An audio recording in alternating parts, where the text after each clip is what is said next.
starts the Southern Maryland Guitar Guru Show, featuring Dan Harsha and Dan Allman. This week's show, we're highlighting the latest in music, life, and culture. Through different eyes.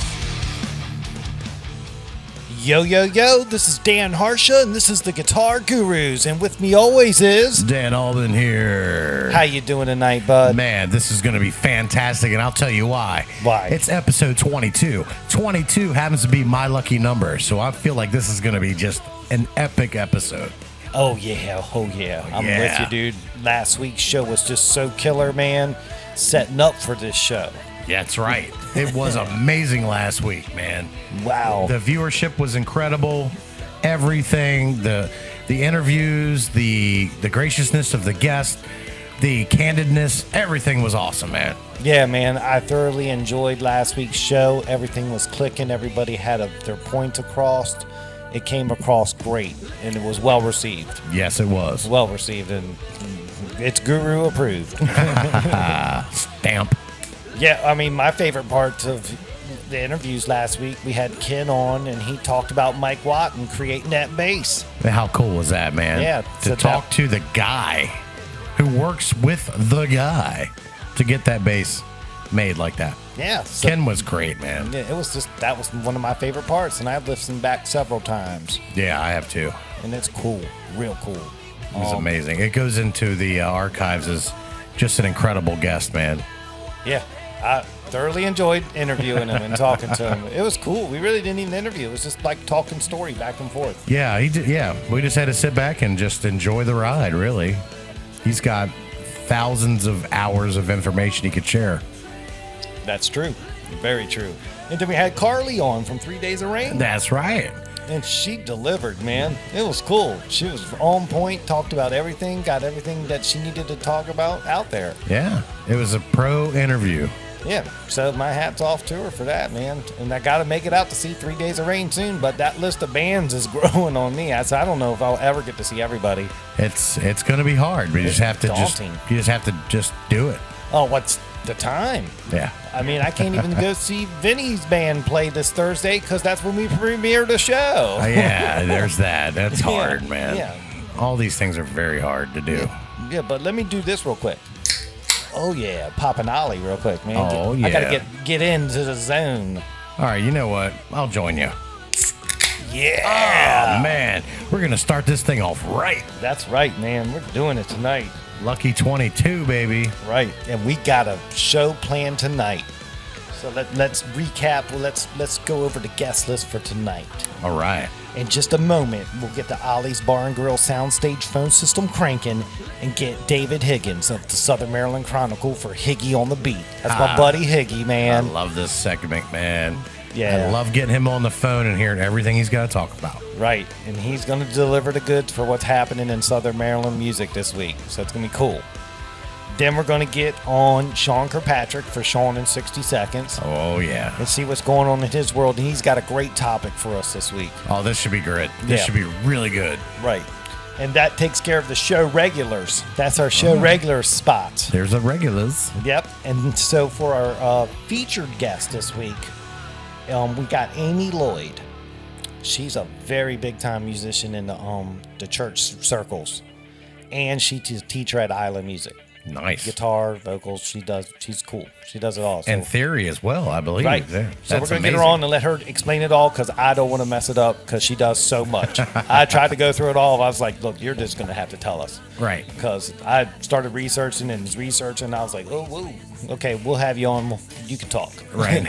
So that's looking to be a real cool interview because she's cool. Yeah, she's a big fan of the show. So we love having her on because of that. And not to mention the amount of talent she's got. So exactly. So that's going to be real cool.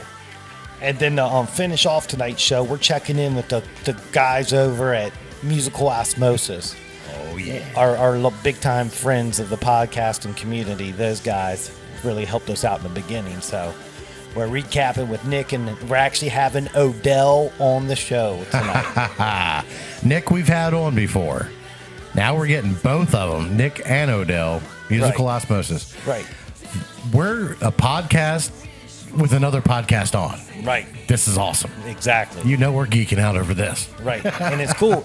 Originally, Dee was going to come on too, but she had some things come up.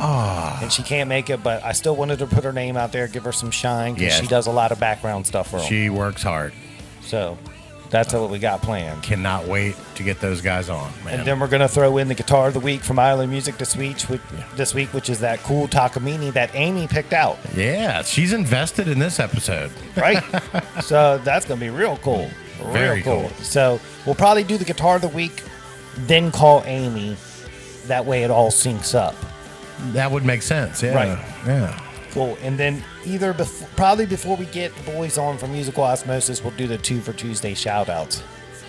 Yeah, that would also make sense, too. Yeah, that way when we get off with the boys, we can say our piece and get out of here for the night. That sounds like a great plan. Cool. Well, I think we should get the Ollie's Bar and Grill soundstage phone system cranking, and let's get Higgy on the beat going, man. What do you think? Fire it up, my friend. Let's get some soothing tones. Oh, yeah.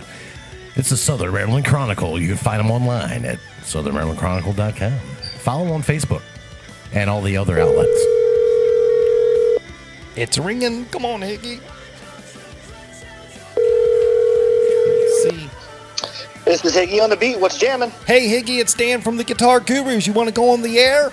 Yes, I do. Awesome, man. Well, I'm here in my studio. Your mic's hot. I got Dan Albin, my co-host, with me. Dan Albin, say hi to Higgy. Higgy, how are you this week, sir?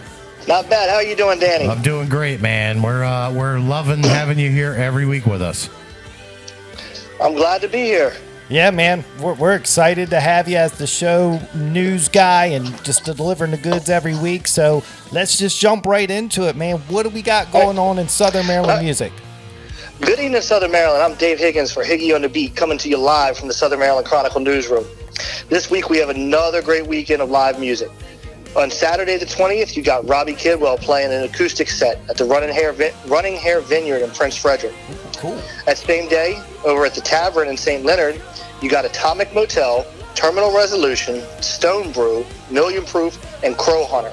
Great rock show. Yeah. Nice. Later that night also, you got Taboo playing at Toots. Cool. And then Sunday, Easter Sunday, well, not Easter Sunday, coming up on it. I've talked to my friend Joe Norris this past week. He has a CD release party coming out.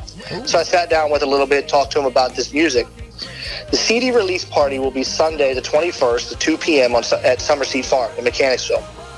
Oh, yeah. I asked him a little bit about what this album was, because Joe plays pretty much a little bit of everything. He plays country, he plays folk, he plays rock. So I asked him, what is this album a little bit about? He said the album's called Ballads, and it's a little bit of folk, and the other half is pure bluegrass. On the album with him is Keith Arneson on the banjo. Keith played with the Navy's Country Current for over 20 years.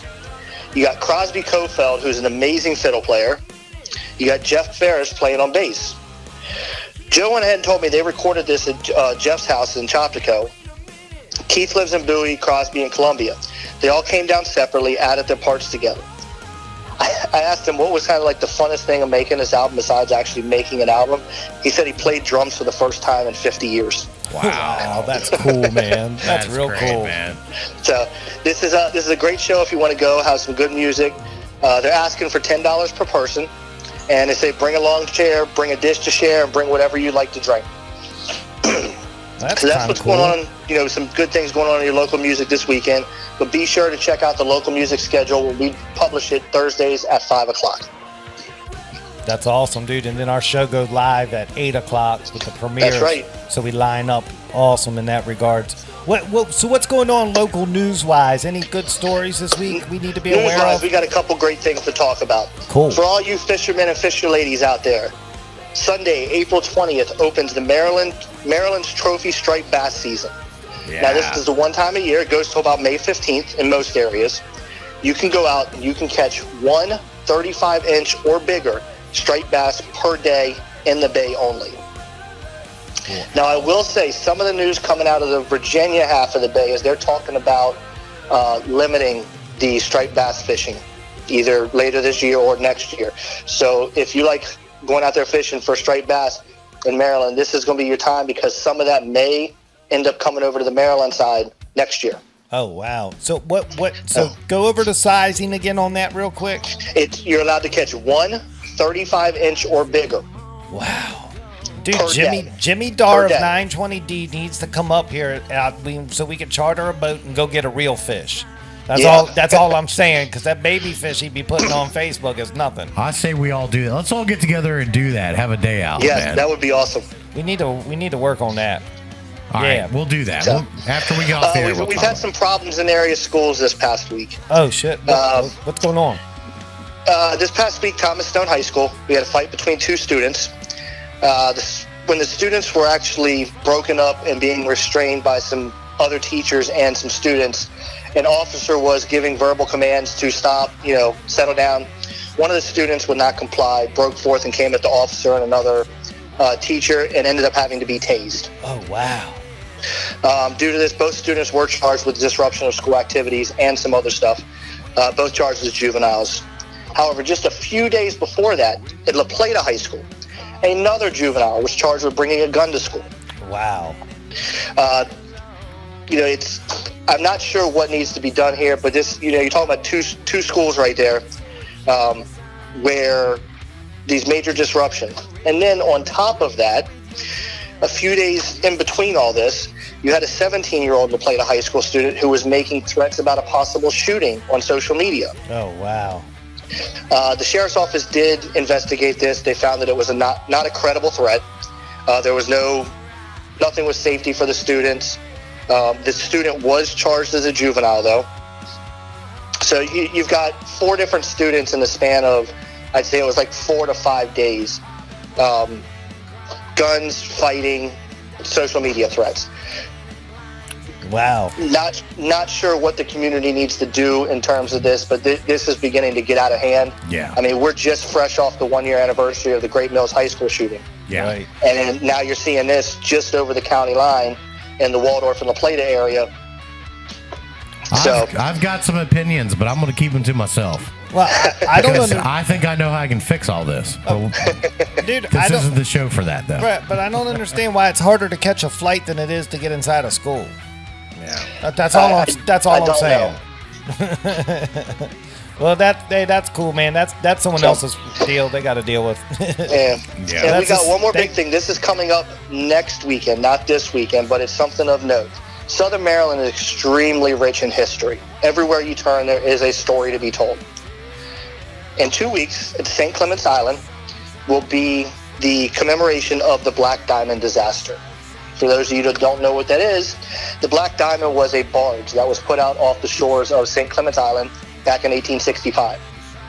This was fresh days after Abraham Lincoln was assassinated. It was put out there to make sure John Wilkes Booth did not cross the Potomac and get back into the Confederacy, where he would have been able to basically go free. At the same time, a steamer named the Massachusetts was headed towards Fort Monroe, right outside of Alexandria. Somehow, communication wasn't there. The two ships collided. 87 souls were lost in under 3 minutes. Wow. So on Saturday, April 28th, the St. Mary's County Museum Division, Naval Air Station Pax River, U.S. Army, Alexandria Fire Department, and Maryland Historical Trust Archaeology are going to remember those lives. There will be a wreath-laying ceremony and a celebration. And then there's going to be weekend activities all over that area that are free for people to get into. There's going to be exhibits. There's going to be talk about what happened with this disaster, reenactments. The water taxi will be open, free rides back and forth to the museum. You're also going to have within the museum, which is something I think is really cool. I have seen it before. It is the Mask of Lincoln poster. This actually documents Lincoln's face from the time he was a fresh-faced Illinois congressman till he was the weary president trying to hold a nation together and being assassinated.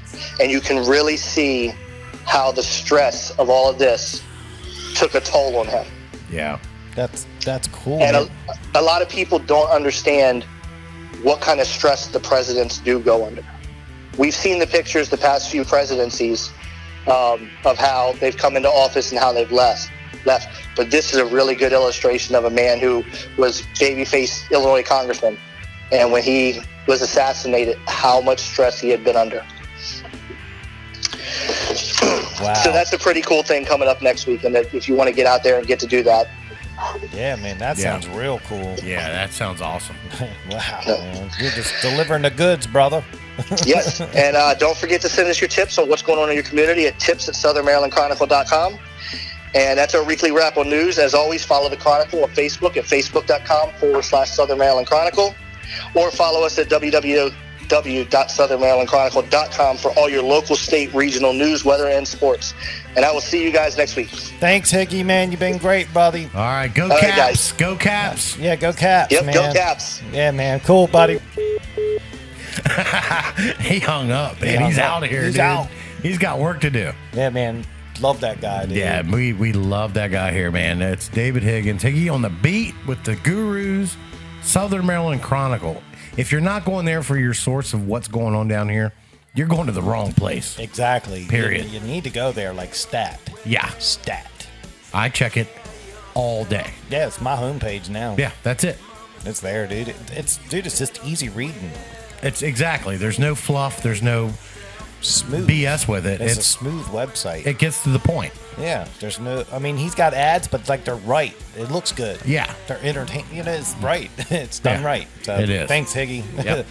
So hey, we finished a couple minutes early, but I want to tell you, this past Friday night, I went to Mark Lambert's place. Nice. Dude, talk about a bunch of good old dudes, man. Oh, yeah, I they're, bet. They're awesome people there, man, and some great, awesome players.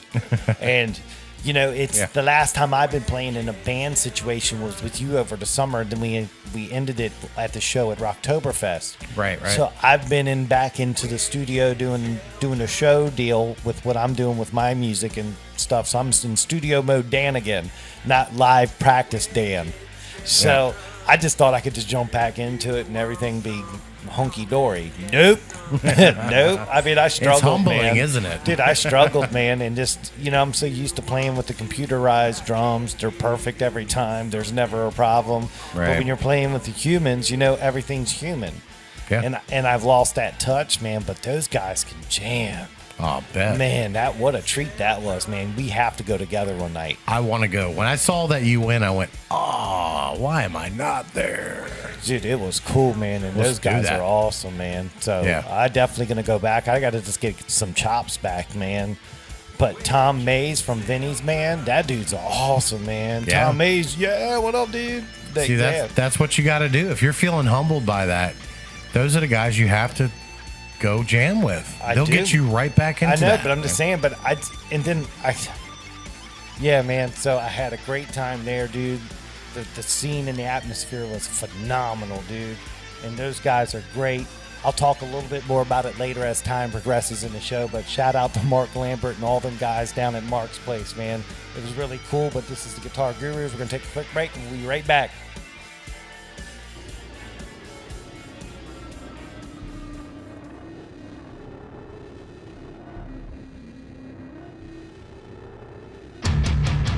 Broadcasting from our 100 gigawatt radio internet thing that plugs into something else. It's WGUR, the Guitar Gurus. We see each other through different eyes. Oh, yeah, we're back from break, man. The show's cranking along, man. Everything's sounding great thanks to the Ollie's Bar and Grill soundstage phone system. Higgy's call was awesome. Yeah. It came through great. I mean, and then when we were going off for the break, I was talking about Mark's spot, man. So shout out to Mark and all those guys, man. Absolutely. I seriously enjoyed my time there. Yeah. And I will be back. Those are some cool dudes. I can't wait to go over there. Yeah, man. It's cool. It's real cool. And they just know how to jam all night, man. Yeah, man. It's cool. That's called the passion. They have the passion for it, the love for it. Yeah, man, and it's really cool, man. It's like we got our group of guys that always goes down to Scott's house. Yeah. I found another group, and the whole time I'm like, okay, that's me and their group. That's Yeah. Like, it's the whole thing, man. It's cool. It is a thing. Yeah, so it was cool to go in their group and get to hang out, and they're very welcoming. So awesome to them. Love it. Cool. Let's get the Ollie's Bar and Grill soundstage phone system cranking, and we'll get Sean Kirkpatrick on the phone for Sean in 60 seconds. Let's do it. Give me some soothing tones while I get it cranking. Yeah, until we get this thing worked out. It's Sean in 60 seconds. I don't always throw that out there, but Oh, it's ringing. my voice is in good form tonight. Oh, hi. Hey, Sean, it's Dan from the Guitar Gurus. You gonna want to go on the air? Oh, yeah. Oh yeah, Always. we're here, man. We're in the studio. Your mic's hot. I got Dan Albin here. Say hi, Dan. Say hi to Sean, Dan. Oh, hey, Dan, it's Sean. How are you? Oh, hey, Sean. How you doing, Dan? Good. I mean, I couldn't be better. I play drums in Trilogy. I'm fucking awesome. Yeah. Talk about burying a guy. I love this guy, man. Thanks for Hell being yeah. here, man. We love to have you every week. I love being here, man. This Hell is yeah. awesome. Hell yeah. So how was your weekend? So my weekend was absolutely fantastic on Saturday night. We were playing at Ape Hangers, and the 301 Derby Dames showed up there, and they show up a lot, a lot for most of our gigs. When we play there, they usually end up there. Okay. But this time they had a double header at the Charles County Fairgrounds, and throughout the entire event, they were just like boosting the event the entire time to all the people that were there, saying like the after parties at Ape Hangers, and everybody ended up showing up there. It's like 9 o'clock, the floodgates opened up, man, and people just started rolling into Ape Hangers. It was probably the busiest I'd seen it in years. That's awesome, dude. That is so Yeah. awesome. Wow, man, that's awesome. So did you hook up with any of them? No, man, I'm the quiet type. I sit back and troubleshoot things when I get nervous. Ah. You're the quiet type, yet you come on this show every week and talk for more than 60 I got seconds. this planned out. Nice. Well, I'm just reading a script right now. Oh, this isn't I'm scripted, just man. kidding. I'm not reading a script. No, This is all there's no off the script cuff. here. we need Why don't you flip the page over? we real need to fast? get the Guru's Tinder service up for Sean. No, the band would kill us. Then all his other free time be taken. Yeah, we can't do that. Can't Yeah, I do know. that. We can't do that for If the I band. even take like 5 minutes to myself during loadout to go smoke a cigarette, I come back and it's Sean. What's taking so long? Pack up your drums. Wow, Yeah. that's cool, man. Oh, I love hearing all this stuff, man. So I know you got a great topic this week. So let's dive into it so we can give it all the time we can. So what do you got this week, man? Tell the audience. All right, so this week we want to talk about ways to avoid getting scammed, because that is a very prevalent thing in this new modern age of music. You have people going out there taking advantage of these up-and-coming artists who are just trying to live their dreams and using those dreams against you to basically just drain you of everything you have. I mean, it's one of the most demoralizing things that I've ever experienced as I was, getting on my feet. Right. So, yes. And This is cool. This is real cool. Explain, man. Let's hear it. Well, there's a whole lot of red flags you can look for if you end up with any sort of opportunity, or what looks like an opportunity anyway. You're going to get contacts once you start, making your own music, and people are going to be messaging you, asking you for your services, or using vague terminology like that. You can generally assume that 99% of the time is just a spam. Like, if they're not specifically asking for your band or asking for, exactly what you offer, because, I mean, it's a very niche thing. Right. You're only offering your band. Why would they say your services? It's, Right. Something dumb like that. And a lot of things too, it's like a poor grammar, for example. A lot of these scammers will use poor grammar in order to bypass spam filters. And you see that in all sorts of different types of scams. And you get excited when you see these too good to be true opportunities, because everybody wants to take the easy route. I remember the first time when I was 16, that was the first time I got scammed, man. And both my mom and I looked at it, and it looked pretty legit. It was an actual company. They had like headers on their messages and everything like that. Right. And then after I sent out half of the deposit for a tour, was basically what we were supposed to be doing, was a tour. Right. And after I sent out the deposit, they stopped contacting me. Like I heard nothing back after that, and so like within like 2 days, I put a stop on the check. But now this person, whoever it was, had my routing number and all my bank information on that check, like, and it was too late. You know, I couldn't have them mail it back. I couldn't contact the post office or anything like that, but I ended up just closing the account.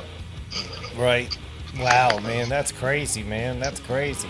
Yeah, if it sounds too good to be true, it's not good. Then it is too good to be true. Right, it's not good. Stay away. Yeah, if somebody offers, or if somebody wants to help you, they're not going to ask you for a down payment. They're going to help you. Right. Yeah, you shouldn't ever have to pay money out of pocket for anything. I mean, even when I've been working with Starley forever, and you know, I mean, yeah, some people think it's kind of a rip, but we never paid them any money down front. Like, it's always we have a contract agreement that they get 15% of whatever money we make off of gigs that they book. Right. I get it. I mean, they got, you know what I mean? It's like it's a fee. Right. So Yeah. they book it, they negotiate it, so they know what their cut is. Yeah. Right, and they don't get anything if they don't book anything. They're not Right. coming to you later going, well, you still owe us $400, by the way, because this and that. Right. There's none of that. Right. Yeah. It's called having an agent. It's called having an agent. It's more than what it really is. Because if you're a sports guy going to a team, you have an agent that negotiates all your contracts so you can concentrate on doing what you do best. And that, in Sean's case, it would be being in the band playing drums. And Right. then they work all the money out so you can just do your deal and you make it work for yourself. I get it. Right. Yeah, and you know, I mean, anybody can call themselves an agent. You don't have to have any sort of certification in order to be a quote-unquote agent. So Right. if you get contacted by an agency, do your research, look into that company, look into what they have to offer, see what other bands are on their labels, contact other people who have had experiences with that company, because I mean, there's a very dominant talent agency in DC that I actually went and visited recently because on a whim, I decided I wanted to get into the new Jay and Silent Bob movie. Right. Why wouldn't you? I Right. would love to do that. So I filled out the application, but I sent it to the wrong email address on the things. I didn't read the whole thing right off the bat. It was the post was posted by a thing called 99 Talent Agency, but I was supposed to send all that information directly to the director, and I didn't see the advertisement until like the day of recording, so there was absolutely no chance of this happening. Anyway, I got the response like within 2 days of me, or 2 hours of me sending that email to 99. They said, hey, come in for an evaluation tomorrow at this time. And I was like, okay. And then I go online and I find out that apparently you have, like, in order to be on that talent agency, you have to pay like $499 and then like a $35 monthly fee. And they've been around for a long time doing this. People actually pay that kind of money, and they actually do have successful people, like that Doritos kid that was on the Super Bowl. He was like, two things: don't touch my Doritos and don't touch my mama, something like that, and like smacks the guy. Right. Yeah, that's the one that'll sell you the whole thing right there, the Doritos kid. Right. He came from 99 Talent Agency, but I mean, unless you have money to just throw at this, there's no shortcuts. So, what did you learn from that? Check where you're sending your stuff before you're done sending it, right? Yeah, obviously. There you go. Well, really, I wasn't even going to go, but then I realized what they were and what they were offering, so I figured I'd go and just see the evaluation. And I told them up front I wasn't going to pay for nothing. I just wanted to see what they had to offer, you know. That's good recon. It was more like an investigative thing. Yeah, that's good information you gathered. So how was the experience of going there to get evaluated? I gotta ask. Well, because I didn't have that same mentality, because I'm already booked. Like I couldn't even do it if I wanted to, because they wanted me to be open on weekends and be available for short notice gigs, and opportunities like that may come up within like the next day or two. So just be available all the time. I'm like, oh, I can't do that. I'm already with another agency. Sorry. Wow. But right. So I didn't go in there with the same mindset as many of the other people, and I ended up I'm pretty sure that nobody there signed up because I was sitting there talking so much trash about it. Wow. Yeah, I hear you, dude. Just stay with the trilogy thing, man. Do what you do best. Yeah, well, that's good information on watching out for the messaging coming in with the scammers and the incorrect grammar and just the signs. If you don't feel right when you first see it, something's wrong. Right. Well, that's the thing that'll gotta trick a lot trust of your instincts. Aspiring musicians is that, like, as soon as you see something like that, you might get excited. You might. And that might feel like the right thing to do, but you But got to you're- really tackle it with a level head before you really make any concrete decisions. There's a lot to be said about your gut feelings, though, man. If it doesn't feel right away, you got to question things. Yeah, well, my gut feeling when I was 16 was, oh my God, I did it. I made it. This is it. Yeah. Love the enthusiasm. And then someone punched you in the gut, and you went, there's that gut feeling. Yeah. Yep. Nah, it's Yep. all good, man. I understand that. I get it. Yeah, wow. Yeah, and I mean, that wasn't even the last, like, time I got scammed. I've been scammed in different ways before. I mean, every time you book a show, if you book it for ticket sales and you don't make those ticket sales, I mean, you owe that promotion company the money you didn't make. If that's what it says in the contract, that's what you got to do. Well, hey, I want you to know that I'm running this thing out of my house right now. So, can you come over like tomorrow around 5? I want to talk to you about it. And actually, yeah. Okay. Yeah, I'm available. Cool. If it's that easy, I'm going to get you too. Bring your checkbook. No. Now you're asking too much. Wow. That's what. Sorry, guys. I'm just kidding. Oh man, I thought we were gonna have a party. Well, we can still do that. Just bring your checkbook. How about I bring some beer? Okay. Sold. And your checkbook. All right. So we appreciate that information, man. I mean, that's good information. And, we love your informative topics when you come on, man. And I'm glad you're still rocking out. Of course, man. I hope that I can help somebody. I want to be an entertainer just like everybody else listening, and there's a lot of different ways you can go about that, but then you run into a lot of snakes in the grass along the way. Yeah, you just gotta learn to avoid them. Well, yep. We're always here for you too, man, so we can always pull a reference if you need so, since you're part of our show. We got your back, man. We got your back. Oh yeah, you guys are definitely on my resume now. That's right. How's the other? Oh, go ahead. I'm sorry, man. You're good, man. We're having fun, man. Yeah, it's fun in here. So how's the other members in the band doing, man? Well, I think either Chris or Hannah just went on vacation, or they're leaving on vacation. Yeah, they left this morning to go on vacation. So we got this whole weekend off. Ooh. Yeah, so we don't know what to do with ourselves. We were supposed to be at practice tonight, but we don't have everybody, so we can't do that. Oh, it's party time. Right. Yeah. I'm thinking about going to back up to Kent Island this weekend, visiting the folks, hanging out at the Jetty. There's a bunch of really good bands playing there all weekend, so I would really like to check them all out. Maybe you can run a show or two of sound and make some side money too. Yeah, right. Like my dad's going to give me his money. He won't put you to work. He's going to put you to work and not give you any money. Yeah, if anything, I'll cover a set for him while he goes outside to do whatever he does, or goes get drinks or whatever. Right. That's and I'll just get free beer or something. And then he looks at you and goes, "Count this money for me." When it's over, you gotta count the money. He doesn't give you any. Been there. It's always a good time though. They take care of me there. Yeah, that's good. Yeah, man. You got to do that, man. That's great, man. See the folks, man. Hang out with the people.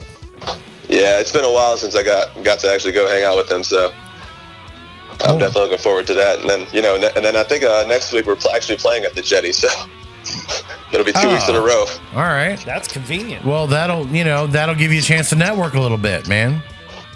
Like I don't need to network in my hometown. Yeah. Oh wow, that's confident. I didn't know we were talking to cocky McCockerson here. Oh man. I don't have to network in my own town. Oh, you guys played the other night? Shit, I missed it. Everything I do is advertisement. I know, Milwaukee buddy. Advertisement. This is why I love having you on, because I can just mess. I can be myself and mess around, man. I'm really not a jerk, man. I know. I love it though. It's funny. That's good stuff. Good show. Good show. Good form, lads. Yeah, we love it here, man. Oh, but of course. Right. That's cool. So, hey, with the storms the other night, did Aaron's music shed get destroyed, or what's up with that? Oh my God. So Aaron ended up actually like hiding in the cellar for a little while during the night because the storm got so bad up here. I was getting ready to run downstairs too, but I could tell that it wasn't a tornado. But we actually, I was going to try and send you the picture of it. We had probably a good 50, 60-foot tree fall down within like a foot of the band van. Oh, wow. Landed right in front of it in the driveway. Oh. Send us that picture Yeah. within the next day. I'll send it to you By tomorrow, yeah. I'll make sure you get it before you do editing. Actually, I'll get it to you tonight. Nice. Thanks, dude. Yeah, dude, I'm hurting right now too because I had to chop up all these logs and move them all over the place, and I was just getting it with the chainsaw. Nice. My back is killing me. I was having a little too much fun. Yeah, you're the farm manager, right? Yeah, exactly. Right. I was up there with the tractor and chains, dragging trees all over the place, man. John we actually Bonham had like style. 3 or 4 trees go down. One's That's on top right. of the old barn, one's on top of the carpool, and the other one missed the van. Good, Wow. good freaking call over there, Yeah, Dan, man, dude, you really got the John Bonham spirit in you, man. Dude, he was always on a tractor in his videos back in the day, man. That's awesome, Really? dude. Oh yeah, Oh, man. really? Yeah, come on. You need to I come knew over he was into Albans hot one rods. night I and didn't we'll know watch he that. was into tractors and stuff like that too. Oh, yeah. All the heavy farm equipment, man. Oh, yeah, man, that was his thing. Dude. Look at that. Race cars and farm equipment. Yeah, man. Oh man, He was a yeah. man's We got an international case, like a big ass tractor, and then we have a Kubota here, and every day I'm on one of them. That's right. Nice. Good deal, dude. Shit, Oh, yeah. man. Well, dude, this was an awesome segment this week, man. We appreciate you coming on. And I appreciate you guys having me, man. no, man, this is killer, dude. It's working out both for best of us. I mean, it's working out great for both of us, man. That's cool. Yeah, man, I'm loving it. Oh, yeah, I can't wait to listen back. Awesome, dude. Well, we'll see you on. I'll chat with you on Thursday night, and we'll talk to you next week, man. Sounds good. You guys have a great night. All right, dude, Sean. See you, Sean. Later. Take it easy. Yep. Sean in 60 seconds. That's right, man. Sean in 12 minutes and 43 seconds. Right. That's cool, dude. Well, dude, let's get out of here. Take this break. We'll come back. We'll talk Guitar of the Week and get Amy Lloyd on the phone. Yeah, let's do that. Let's get everything we need for the next segment. Good. Guitar Gurus with Dan and Dan.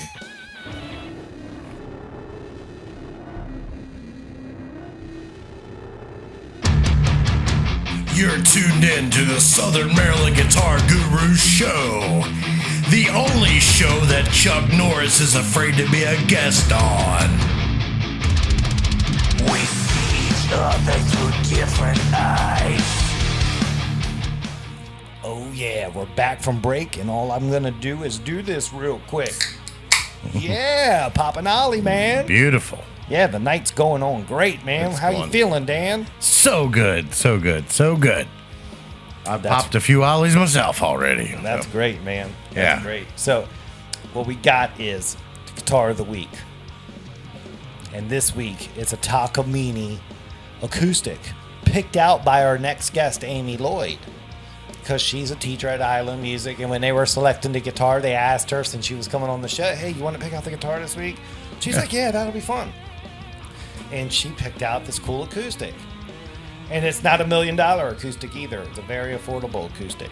And it's a very nice acoustic. I enjoyed my weekend with it. Yeah, I bet. Very, very much. And it opened my eyes to another brand that normally I would have passed over.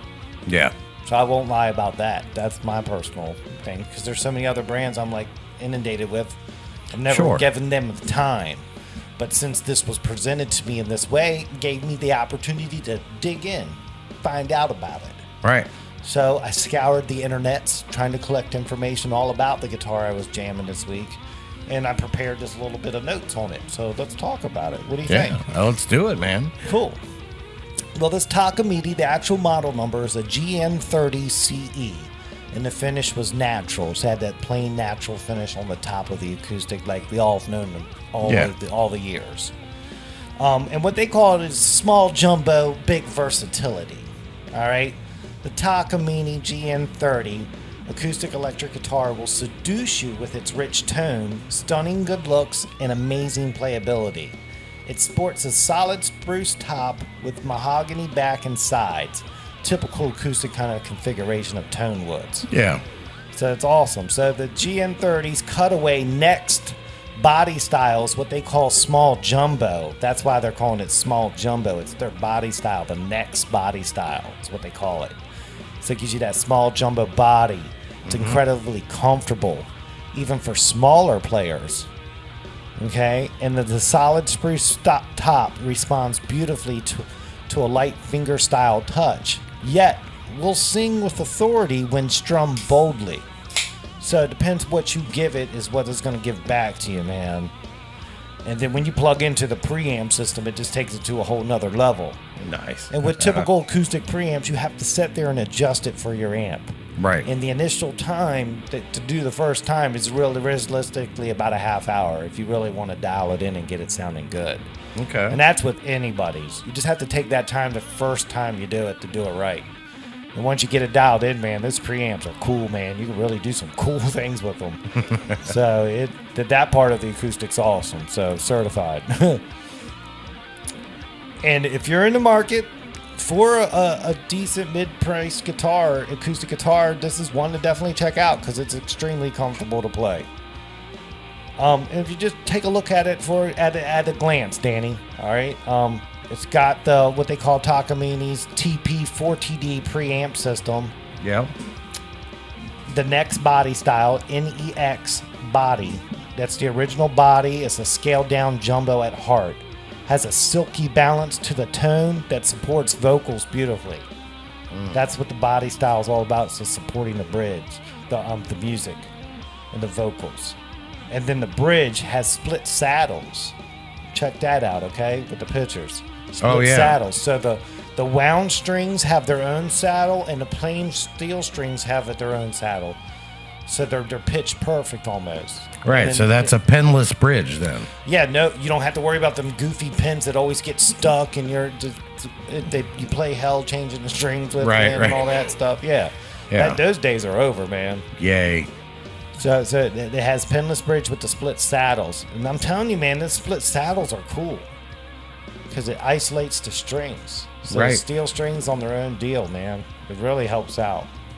A lot of companies should look into that. That's what I think. And it's a really great acoustic, man. I wish you could have been here to try it out. Yeah, you know how that goes. I know. Only on rare occasions. Yeah, it's very rare. So check it out. The great sound is in the details with this thing.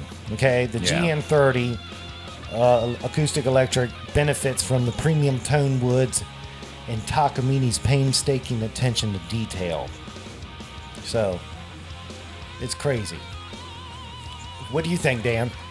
I think it's an amazing instrument. I mean, really, and it's the kind of guitar that you can actually go in there, pick up, play, feel comfortable with, and be able to afford to take it home with you.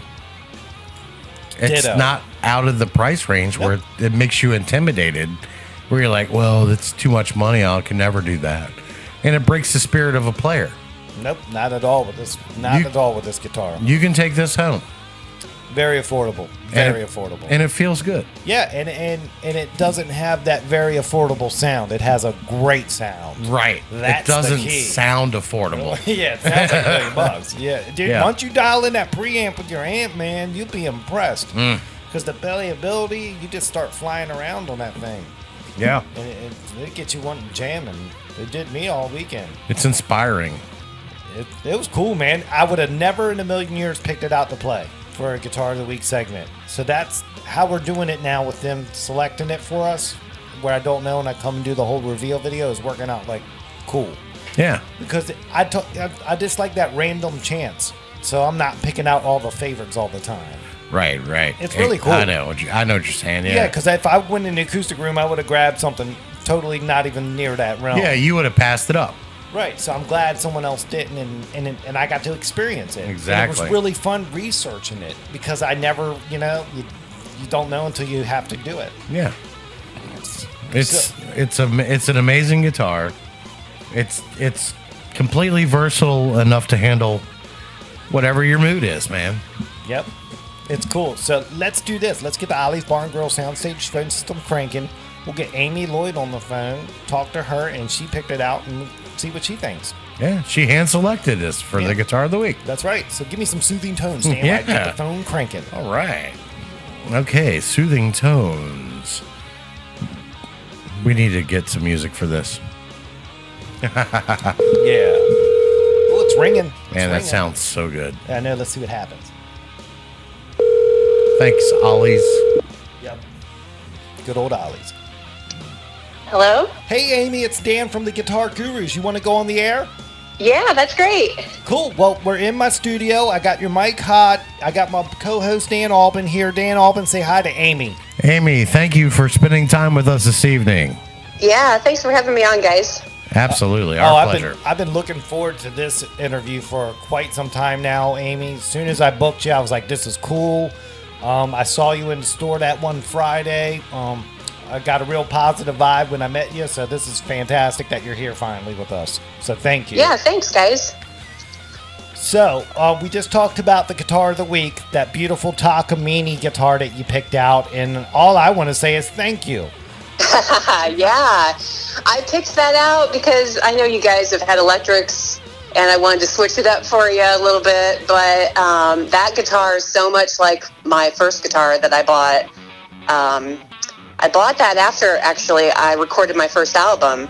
I was having some lower abdominal pain, and it was causing me to it was an injury. It turned out to be an injury, and I couldn't sing. So I was on this long voice rest, and I was like, what am I going to do with myself during this time? So I decided I need to learn how to play the guitar. So I went into Island, and I bought, it's really similar to that G Series Takamine. I bought that guitar, the next body style, and it was a great fit for me. It was a great guitar to start learning to play on, and so yeah, I hope you guys have liked it. I thoroughly enjoyed my weekend with it. My co-host doesn't get to see the guitar of the weeks because he's not here at that time because we tape on Tuesdays. Okay. So he looks forward to this segment just like all the other listeners. So it's really cool. So yeah, I don't get to play with the guitar of the week. Yeah, I know. I have no friends. But so with that being said, I love the next body style. I love how they have the pinless bridge with the split saddles. When you were recording with it, did that really help out the final sound? Yeah, so I recorded a single with that guitar. It's a Christmas, What Child Is This? Okay. And yeah, it really did. I really love the sound of it's really kind of a bright, mine might be a little bit different than the one you have, but it's really bright and it really cuts through. But what I found with my voice, so I have a really, more of like a lighter, pure tone voice. And so what I found with that guitar is if I show up somewhere and they don't have a good sound system, it wasn't working out so well for me. So that's actually what led me to buy the parlor-sized one that I have. I have the New Yorker as well. Oh, it's yeah. also in the G series. Oh, cool. And so I bought that because I wanted something that was a little smaller for my body frame, but also for my voice. Right. That's cool. Well, thanks again for selecting that model because I got to dive into the whole Takamine this weekend and really learn about the brand. So that was really cool. So thank you. Yeah, and they're priced really well too. You know, it's a great starter guitar in my opinion. But it's also, they always say it's a workhorse. It really is. You know, there's a reason why Garth Brooks and Kenny Chesney and John Bon Jovi all play Takamines. So That's right. Well, cool. So we went down that. So that's cool. Very cool dynamic of the guitar of the week this week. So it's Yeah. very cool. So let's bring the listeners up to speed, Amy, and give us your background in music so we all know who we're talking to about music, if you wouldn't mind. A little bit of a life story, because I'm not originally from Southern Maryland, so I'm always meeting new people here. We've moved back here after being gone for 3 years. We lived in southern PG County before, so I grew up in South Central Illinois. And I started with my very first vocal solo at the age of 6. My grandmother was a church pianist, and she wanted me to sing in her church program. And I sang All I Want for Christmas Is My Two Front Teeth. So that was a springboard to taking piano lessons. So I took piano lessons as a child, and then I played the flute, and I was the drum major for our marching band at school. And when I got to be a senior in high school, I actually had this really, really difficult decision. Do I want to major in, it was music education, or do I want to major in agriculture education? I grew up on a farm, and I was really involved in the organization that used to be known as the Future Farmers of America. Right. Yeah. And I took a gap year to serve as a state officer for the FFA. And I ended up, in the end, deciding to major in the agriculture education side of things. So I kind of was taken away from music for a long time. It was still a passion I had, but it wasn't something I pursued as much as I did a little later. When I was 18, I also made a big life decision. I decided, you guys know, we're leading up to Easter this week, so this is the Holy Week, and on Friday, in the church, we have Good Friday, the day that we remember that Jesus died on the cross for our sins. And on Sunday, we celebrate his resurrection from the grave. Right. Well, when I was 18, I made a really great decision for my life that I wanted to follow him and commit my life to him, to Jesus and to God's work. So I got involved in a church after I graduated from college and started singing in the praise band. But it wasn't really until I was in my 30s and I had quit my career to stay at home with my kids when I really got the passion for music again, and started playing a little bit of the piano, but really started focusing on my voice. I started singing in the church choir, and then when my youngest went to preschool, I decided, you know what, I have never taken voice lessons. I'm going to sign up for voice lessons at the College of Southern Maryland. And so I did that, and that's kind of what led to my first album that I recorded. Cool. That's real Yeah. cool. That's great. Nice. Well, all right, so music-wise, tell us about your catalog of songs, where you're performing at, your teaching info at Island Music, because that's the other reason I wanted to have you on, because I know you're giving lessons there. So Yeah. So if you wouldn't mind, give us a little bit of that background. My album has most of the songs on my album are about God's love and his grace. And what I do is I go to churches and I'll sing songs from that album. I'm kind of in the process of, it's coming slow, guys, but I'm in the process of trying to write my own. So the songs on that album I didn't write. It's a lot of cover songs. There are a couple originals that a friend of mine wrote. But my next album is going to be all from my heart. I want it to be things that I've written. Right now when I go to churches, I usually throw in maybe one or two that I've written, but they just haven't been recorded yet. So I sing from that album, or I'll sing if a church wants me to sing something, that they have, I can do that too, of course. But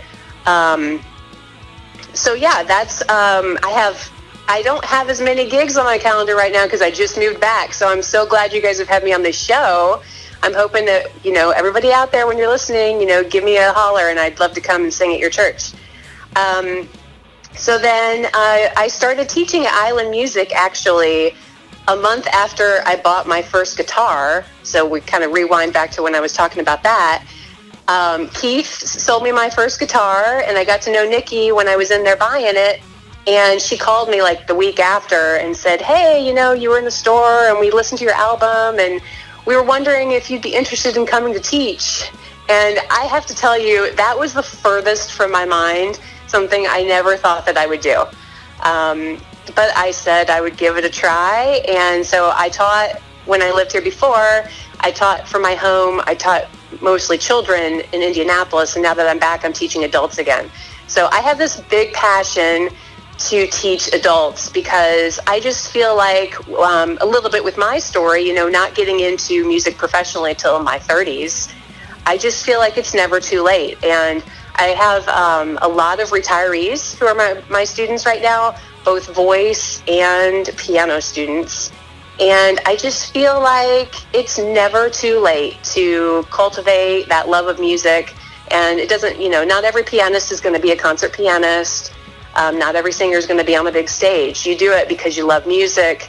And it's also a great, healthy thing for the brain, you know, a nice self-care type thing to do. And the other big passion I have with teaching Isla music is, and this is another reason why I love that you guys are having me on the show, I love to teach guitar players how to sing better. So everybody come on in, sign up for voice lessons. It's not as scary as you might think. You guys already have your ears tuned really well because you play the guitar. It's just a matter of tapping into that voice a little bit more, and that just takes your performance just one more step higher. Wow. Do you think you could help somebody like me? Of course. I'm just Seriously, curious. Everybody has potential. You know, a lot of people will claim that they're tone deaf. I don't agree with that at all. No, I'm not think tone deaf. everybody, actually science even shows that everybody has potential to improve their voice. I'm not tone deaf. I just don't know how to sing. Well, there's something to it. I teach a healthy technique. So I'm a classically trained singer. I don't like to say that a lot around, like, I don't know. I don't want people to think that it's a snobby thing at all. It really just means that I've been trained. It really just means that I've been trained with a healthy technique.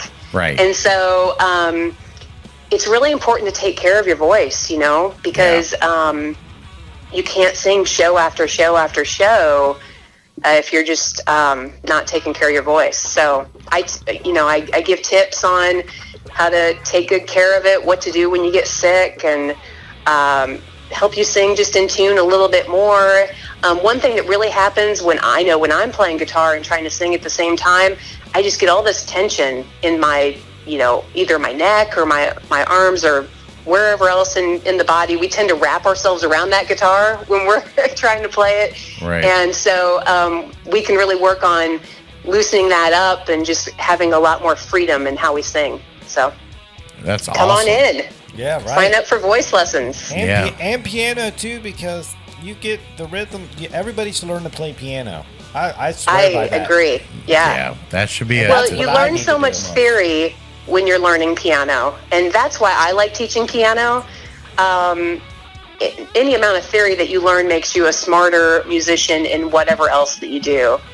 True. So, yeah, and then you also start to understand other people if you're in a band. You have a better understanding of what everybody else does. Right. Mm-hmm. Yeah, the piano ties it all together. It really Yep. does. That's why a lot of bands have keyboardists.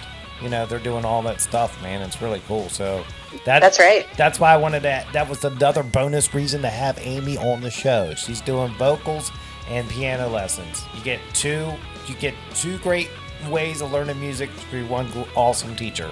So that's really cool. Yeah, and some people will sign up for both, which is really great. Right. So, and the other thing with piano is it's a really great way to learn how to read notes on the page. So, you know, if you read tab but you don't read notes and that's holding you back, piano's a great way to learn another instrument and also learn notes on the page. Good call. Yeah. Good call. Well, I got a question for you, Amy. Yeah. In your time doing music now, what are some of your frustrations? If you had a magic wand and you could wake up tomorrow and just get rid of one pain in the butt problem, what would you do? So you're giving me a soapbox, huh? Yeah. Yeah, run with that. Run with it. Oh, I would say that it's people expecting us to play and perform for free. I'm not sure if that's what everybody says, but I just look at the amount of investment of time and money and the skill that good musicians have. And it breaks my heart when people say, oh, okay, come play this gig. We'll give you a great experience. It's like, well, you don't realize that I'm putting gas money into my vehicle. I'm loading all my equipment in, which costs a lot of money. I'm coming to your place to do the show, and then I'm rewinding and doing all that again. I got asked one time to be a judge, like for a karaoke contest, which sounded like the greatest thing ever. Right. But they wanted me to volunteer to do it on a Friday night, and I was going to have to pay a nanny to help get my kids to where they needed to go that night. And I'm like, when I volunteer, I'm not just volunteering my time for free. It's out of my pocket that I'm having to pay somebody else to do another part of what I do, Good point. So that's a frustration that I would just like people to just respect the artists a little bit more in that way. And as a Christian musician, it gets really touchy with churches because some churches feel they shouldn't have to pay for Christian art, and that gets kind of sensitive. But I kind of feel like sometimes with people if you're putting more than 5 hours into, or 5 to 10 hours into volunteering for a church position, the churches should start considering paying that person as a part-time employee, I think. So you are anyway, absolutely right. That's my soapbox. People are worth their time, and we just can't pay the rent for, you can't pay your mortgage for nothing. That's right. I couldn't agree with you more in what you just said. That statement and the last couple minutes of what you said is so true. There is time involved. You put the work in. You're valuable for what you do. Yeah. And I appreciate you sharing that with us on this show because people need to hear that. Yeah, and creating new recordings is not free either. No.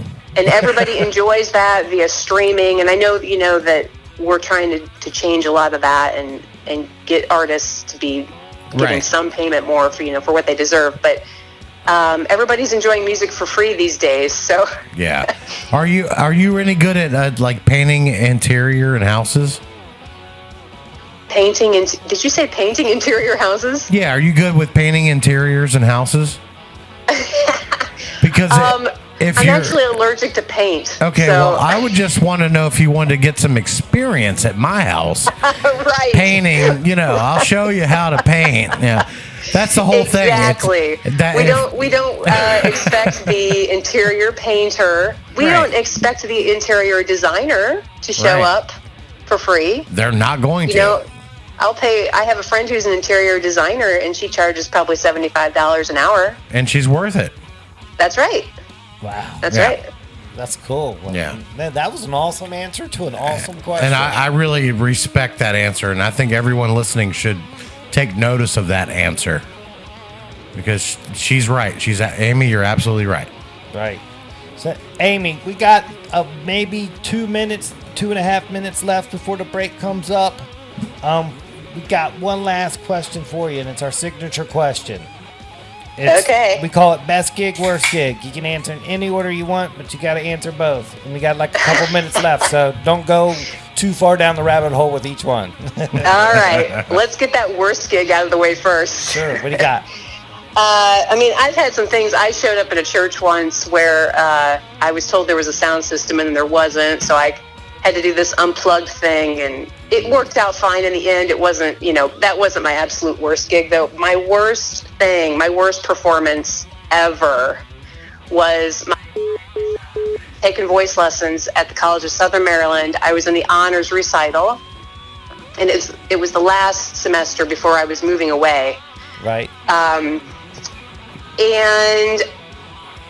honestly, I don't even know what happened. I think I started thinking about the words too much, or I had been sick too, so there were other challenges, and I was saying goodbye to friends and everything. But I hit the third verse of my last song and totally blanked out on the words. And I know that happens, but it's a little different when you're on this recital stage in this kind of classical setting. I was completely embarrassed. I looked over at the words. My voice teacher was playing the guitar, and I looked for the words, and he thought I needed to start at the second verse, but I had just sung that. So then there was confusion. So anyway, I was able to sing the last verse, and then I got off the stage and I went to the dressing room and just cried. It was terrible. So that was the worst gig. And then I had to go out to the reception, and like face people. And I had one of my students had come, and she was so sweet, but anyway, that was completely embarrassing. And I said after that day that I was never going to sing again. I had been singing for like over 30 years when this happened, and never had that happen before. So, but by the next week I was singing again. So I'm still singing now. So you guys know that I got over that. Yeah, you can say it's never going to happen, and then 2 days later, I can't stop. I got one for you. That reminds me of that episode of Family Ties, that 80s sitcom back in the day with Michael J. Fox. I remember the show. Yeah, where she was at the bar trying to do her thing, and it was the wrong crowd. She had the wrong set. So that's awesome. It's happened to everybody. Yeah. So what do you got I can laugh about it now, but it took me a long time to get over that one. But so let's talk about the best gig. All right, cool. Yeah. So I've gotten to as a classical singer, I've also gotten to do some pretty cool things, because I sang when I was in Indianapolis. I got to sing in this professional choir with the Indianapolis Symphony Orchestra Pops. Wow. We sang this cool concert that was all music from sci-fi television shows and movies. So we sang music from like Star Wars and Star Trek, and that was a lot of fun. But I'd have to say, if I were to pick the best one, it was actually this chance that I had to be Mary, the mother of Jesus, in a Christmas musical. And this was right before I decided to take voice lessons. It's kind of the gig that really spurred me into wanting to sing kind of as a full-time thing. That was an absolutely, I don't even know how to explain it. It was like a magical experience. We were, I had a few solos and a lot of acting. We did that scene when the wise men come to worship Jesus as a baby, and a lot of people said the wise men, after it was over, and the audience, they were like, we just felt like we were there. And so it's kind of neat to recreate some of those things. I sang this lullaby as one of the last songs. I sang this lullaby to Jesus, and we had this like doll that looked like a baby, Fortunately, they didn't make me hold a real baby in the show. But I sang this lullaby, and at the end, I started crying, but it was almost like it was perfect theatrics. So people asked me if it was on purpose, and I was like, no, I literally did just start crying. But it was just, that was a life-changing experience for me to get to portray that person. And it really has nothing to do with guitars, guys. I'm so sorry. That's perfectly fine. That's okay. This show's not really about guitars all the time. So. Right. Yeah. It's cool. We're here for the local musicians. And hey, you qualify. I would rather hear about people's personal feelings and what they think about playing than what they're playing. Right. Yeah. Yeah. That's me. That's me. Yeah, I love it. I love that you guys are doing this show. I love you guys having local artists on. Getting people to bring some attention to us and what we're doing, and then also guitars and, like you said, just what's coming out of the music that we're doing. Yeah, the energy. That's right. That's cool. Well, Amy, we thoroughly enjoyed having you on the show tonight. We expect when you get your next album together that you'd come on here and premiere it on here with us. So awesome. So be in touch when that gets ready to drop, and we'll help you out. Sounds great. Thanks so much, guys. No, thank you. Well, thanks for everything. And from the Guitar Gurus, we say good night. All right. Good night.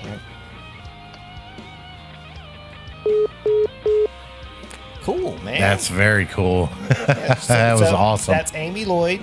She's a vocal and piano instructor at Island Music in La Plata. And she's big time on the church circuit around here. Yeah. Singing at all those events. And you got to be on your point to sing at those places. Yeah, you heard. You heard what she said. Yeah. You have to be. Everyone knows those words. You're getting up in front of them. They know the words. Yeah, you better know what you're doing. No pressure. No pressure at all. Yeah, I've always heard a little bit about church gossip. So if you ain't doing it right, that's someone's right. gonna be talking. And the other cool thing, this is the first time that we've had a guest on the show that hand selected the guitar of the week. Well, that's really cool. Too. Like that. I mean, I know, I'm sure that you've shown up to pick it up and they've handed it to you, Jack and those guys. Right. But she wanted you to see this guitar. Right. It's real cool. So I think that's very cool. That's very involved and very, that instrument speaks to her, and the way that you handled it and the way you played it, it felt good. It did. So she knows what she's talking about. It definitely does. I think that's great to have that kind of involvement. Yeah. So we appreciate that. Yeah, that was awesome. Yeah. So what we're going to do is take a break, regroup, get set up, come back, talk about the Spoons pre-show meal. We got to fit that back in. That was delicious. Oh, my God. Do the 2 for Tuesday shout-outs. My favorite. And then we get our buddies on from musical Osmosis. And see man. what happens. I'm going to load up a bunch of music. That way we'll see how this conversation goes. And we'll go 5 hours if we have to. It could, man. I don't have to work tomorrow. Yeah. Yeah. So it's going to be cool. So it's Guitar Gurus with Dan and Dan. We'll be right back.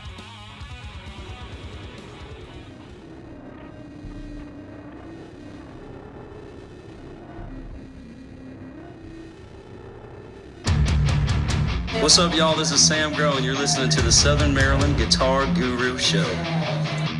The Southern Maryland Guitar Gurus, the only guys that would do a live broadcast from Dog Patch. We see each other through different eyes. Oh, yeah, man. What's up, Dan? This show's cranking, man. We're Dude, cranking. it is amazing tonight, man. Yeah, man. I feel good. The energy is strong. And I know we were just talking, and I know we want to bring up what we had for dinner tonight. Well, yeah, because that really set us into a energetic, good mood right there. It set the pace for how great tonight was going to be. Oh, yeah, man. So I'll run down the items real quick. We had shrimp fried rice as an appetizer, which is always phenomenal there. Stellar. Highly recommend. If you go to Spoon's Barbecue, the first thing you order is shrimp fried rice. Yeah. That's it. That's your appetizer. That's right. Then we got the ribs. We went all rib again. Yeah. And then all the sides to go with it. And as usual, all that stuff was on point. Oh, yeah. I mean, tonight's ribs were, I was taking a bite, and all of a sudden I just pulled away and I looked up and there was nothing but clean bone. Gone. It was awesome, dude. It was so awesome. I was like, yeah. That is a sign of a good rib, my friend. Oh. Beautiful, delicious. The mac and cheese, holy smokes. Cornbread. The sides. Wow. Dude, the post is blowing up on Facebook, man. Yeah. And all those people who've liked the post so far. Right? You love the food more than you love the post. Exactly. Believe me. Oh, yeah. You gotta get down there and eat that, man. Yeah, they definitely are doing it right there, man. And we love having them doing this for us. We're so lucky. Yeah, we love. Yeah, I mean, sometimes it breaks your way in life, and it broke our way in life that way, man. And it did. They deliver us fantastic food every week. I can't highly recommend you go there as much as you can get there, because me and my wife go there all the time. Yeah. And it's always great. So right. I enjoy it. So yeah, I get there. I slide in for happy hour. I'll be honest. $1.50 Bud Lights. Cheap. Yeah. I love cheap. Y'all know me. Anybody that knows me knows that. And the atmosphere is incredible. I love the place. Yeah, it's real laid back, nice parking lot. I knew you'd get a kick out of that. You always say that. I know. Because it is a great parking lot. Yeah. They're few and far between in Charles County. That's right. So that's cool. So thank them, and and I feel fantastic because of that meal. So Yeah. thank you, Spoons of Plata. Yep, thank you. Perfect. Cool. Before we get our pals on from the Musical Osmosis on the Ollie's Bar and Grill Soundstage phone system, we got one last thing to take care of housekeeping wise. And you know what that is? What? All the listeners, you know what that is. What, Dan? It's time for the 2 for Tuesday shout outs. Yeah. My favorite part of the show, and I say that every week because I really believe that. And I mean it. Oh, so you got the names ready, Mr. Albin? I've always got the names ready, and I'm so glad that there's names to be on the list to be ready for. Yes, so let's get it done. All right, here we go. 2 for Tuesday shout outs. We'll start with, oh, look at the first name on the list. My bandmate, David Hamner. Shout out to you. JC Moore. Brandon Markham. You're always on the list, buddy, and I appreciate that. Angie Walker from the Southern Maryland Chronicle. We got David Higgins, who's here every week. We love that. Trish Galliano. Brent Robbins, I know you're listening tonight. Tim Elder. Mike Starkey. Tonight's guest, Amy Lloyd. Sharon. Carly Zakutney. Last week's guest, Sharon. Yeah. Jerome Malsack, Cassidy Greer, Mark Lambert, Dana Brown, Vinny Barbarino, Vicky Shivda. I got that right, I think. Yeah. And Bam Bam Barry from the VFW and the Parts No. Yeah. Dude, what up? Yeah. I'm fired up. I love the 2 for Tuesdays. I love the fact that you guys get involved and you care about this show and you love it enough to share and comment and like. Thank you so much. It means a lot to us. It really does, man. It is my highlight of them. Dude, and I'm in studio and I get to see this guy read the list off. And the pure joy on his face when he's doing it is awesome. This is what I was built for, my friend. Yeah, my hat's off to you, man. That's awesome. Thank you, man. That's cool. I have to put everything down because I talk with my hands when I do that. Right. That's awesome. Well, we're going to dial up on the Ollie's Bar and Grill Soundstage phone system Nick Katsouros and Odell Norman from Musical Osmosis. They've been kind of a big help for our show, and they've been there for us from almost the beginning, helping us make sure we didn't make the mistakes. And we had Nick on a while ago, but Odell couldn't make it, so tonight Odell can make it. So we're going to have him get back on together as a group call. So we got to get the technology cranking. Let's do that, man. Paired up, got to do one at a time, and I beg everybody's patience tonight with this. If something drops out, we'll be professional and get it back on. These things happen because Nick's in Tennessee, Odell's in Baltimore, and we're here in Southern Maryland. Yeah, we're in the same studio, but they do their show from remote locations. Right. So I give them to them for that, man. Right. So we're going to get the Ollie's Bar and Grill soundstage phone system cranking with a monumental task, and we're going to be patient with it because this is extraordinary circumstances. Yeah, and this is a big deal for us on this show because we respect the hell out of their show. Oh, yeah. And to have them on our show means a lot to us. Oh, yeah, definitely. So we're going to treat them right. We want you guys to listen in. You would love Musical Osmosis. Yeah, it's good stuff. So, all right, you give me some soothing tones, and I'm going to see if I can get Nick on the Ollie's Bar and Grill soundstage. We're going to try Nick first. Hope he answers the phone. If he doesn't, we're going to call Odell and leave Nick alone. It's ringing. Let's see what happens. Hello. Hey, Nick, it's Dan from the Guitar Gurus. You ready to go on the air? Yes, I am. Awesome, dude. Well, you sound like $1 million. I got Dan Albin here. Dan Albin, say hi to Nick. Nick, it is a pleasure having you back on this show. Absolutely, Dan. Always glad to do it, man. You guys are awesome. Yeah, cool. we love you, buddy. All right, dude. So what's unique is we're about to get Odell on the line with us, and how we do it in our world is way different than your world. So bear with us. I'm going to add the call in.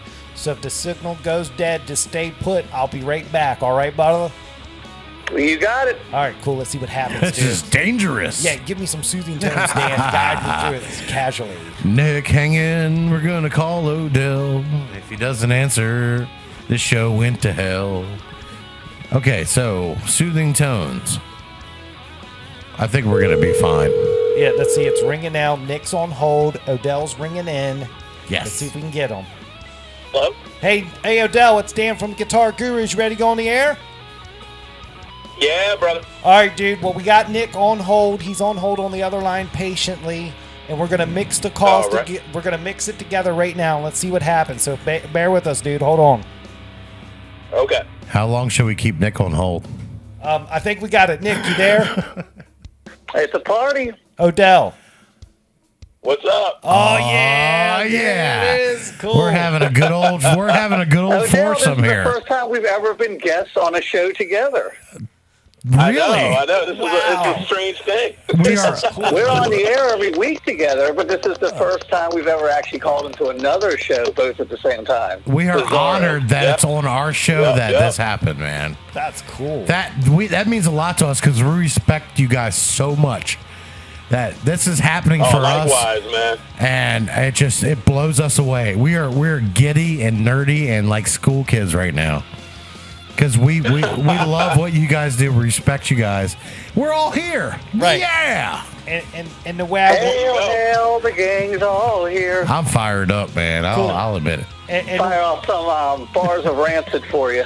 and the way I wanted to start this is that since Odell's joining us tonight we want to welcome Odell to the show just like we did Nick last time and let him give him a couple moments to bring us up to speed with his musical background and how he ended up to where he is. So Odell, take us through that real quick, bud. Oh, wow.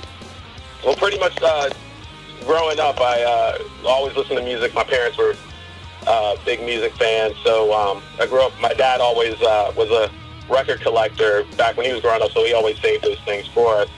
So I've always enjoyed music, and then just living in Southern Maryland, pretty much my best friend was, I think you guys know him, Ben Story, so we've known each other for 40 plus years, and he was always listening to one thing, and I was always listening to something else, so after a while we hung out all the time, so I got influenced, I was listening to metal and punk music with him, and he was listening to rap and R&B and old school R&B and stuff like that with me. So that's where it all started.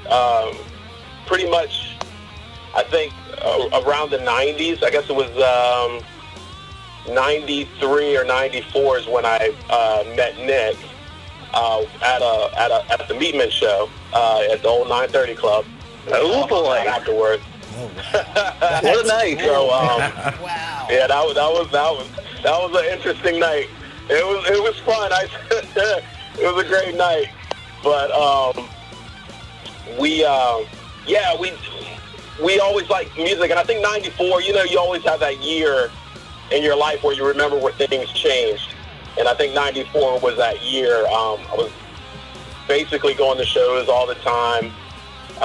Between HF Festival, and then I remember going to a bunch of punk shows and hardcore shows, like all the time. And then I think it was the Lollapalooza '94, which had like Green Day and the Beastie Boys and Tribe and George Clinton and the Breeders and all those bands like that. And it's also really really good friends with Sergio Perez. And after that Lollapalooza, basically, we were like, we should like start playing music. And I had never played. I mean, I played drums at Matthew Henson and stuff like that, but nothing, not a kid or anything. So we were like, yeah. So we started tooling around at his house, and Serge came from a musical background, and pretty much met Nick, and we started playing. We a band called Government Cheese, a little punk band. With me, Nick, Serge, and Ben, and then that turned into meeting other people. So we ended up meeting Andy Dorsey at a party, and man, and then we can be here all night, but Right. we ended up branching off and starting a band called Kid Dynamite, which turned into Onus. And then Dave Knight, God rest his soul, joined the band, and then we had some pretty decent success with that band. Played a lot, opened a lot of doors, I feel, and once that ended, I started playing in the band The Fallen One, and that band took off. We were touring and playing South by and all that good stuff. So it was it's Don't been a forget fun your ride. 9 days at Even Steven. Yes. I played with Even Steven. I was one of the 22 drummers for Nick's other punk band, Even Steven. 22. Actually, you did a tour with us. So you were here for a little bit, maybe a month, 2 months. Yeah, I think I played with you guys on a couple different occasions. So like I think initially, and then down the road, I came back and helped you guys out. And it's just and then with the podcasting thing, it was one of those things where I knew Nick was doing it, and I had been a guest on his music show, and then I had been a guest on one of his political shows. I think it was right after the riots in Baltimore. So I was on that, and then it wasn't too long after that, maybe another year or so, Nick called me and wrote me and was like, hey, man, do you want to... We've lost one of them. We lost one. Hello, who's there? Nick. No, I think we have Odell. Oh, wow. Odell. No, we lost both, dude. The farmer and Odell. It definitely died out. Let's see if we can dial it back Well, up. you know, this is the dangers of doing this show. Right. And that's we got all these different angles. So let's see if we can dial it back up. Yeah, we're trying to merge two podcast worlds at the same time. Domino's, can I help you? Yeah, something happened, dude. We knew it was going to be dicey trying to put it all together. Let's see if we can get Odell cranking, so stand by, okay, dude? Okay. Yeah, we're going to let Nick talk, too, at some point. Because if you're not careful, Odell will talk for hours. No, I'm just kidding. That's not true. Usually you can't get 2 words out of him. Right. Let's see what happens. Hello. Hello? Hey, you guys there? Yeah, we're back. here. We're Yeah. going to merge it up. All right, dudes, we're back. All right, hey. All right, so Have we been reunited again? Yes, we're reunited. And it feels so good. It does feel good, damn it. All right, so when we last talked, Odell was at his 35th band and 5,000 songs written. And we got to the podcasting world. So we're in. Can I just interject here and say, listening to Odell tell his musical credentials are so much more legit than mine. When I was on your show, I was like, oh, man, I just got fucking drunk off 40s all the time and wrote songs about chicken skins. I barely even knew how to play the instrument. And Odell's like going through this lineage of all these great projects he's been attached to. And I'm just like, dude, I just beat on my bass and scream songs about what's in this chicken skins. Oh, that's awesome, man. Well, cool. Hey, so your podcast, Musical Osmosis. I know y'all got a bunch of exciting news going on in that world. So to my listeners that know about you guys from your last time here on Nick, bring us up to speed in that whole realm of what's going on with Tin Can Media and Musical Osmosis. Alrighty, well, we launched Tin Can Media. I think I told you a little bit about this last time in 2016, and it was kind of, for me, a rebellion against Blog Talk. That was the only game in town, and really didn't take care of their customers. Okay. And I was paying good money to be on that network, so I was like, you know what, man, me being a DIY type of guy, we can do this ourselves. So my brilliant producer, Dee, who couldn't be here tonight, she's at a work event, she somehow cobbled together a network. We had a lot of problems out the gate with one of our business partners who kind of went insane. And once we recovered from that, my other business partner, Fern, her mom got sick, got a pretty rough diagnosis. She went up there. She had to leave the show for a while, the network for a while. Her mom's cancer went into remission. She came back. Her dad got cancer and shortly passed away. Then she came back to Virginia Beach from Maine. After her dad passed away, and like 2 weeks later, her mom ended up getting her cancer back, and it was terminal. So between the trials and tribulations, I mean, Fern has been through the ringer and has come out like a warrior, but it's going to be a long time before she can be heavily involved in a network or our podcast, Kettle of Fish, again.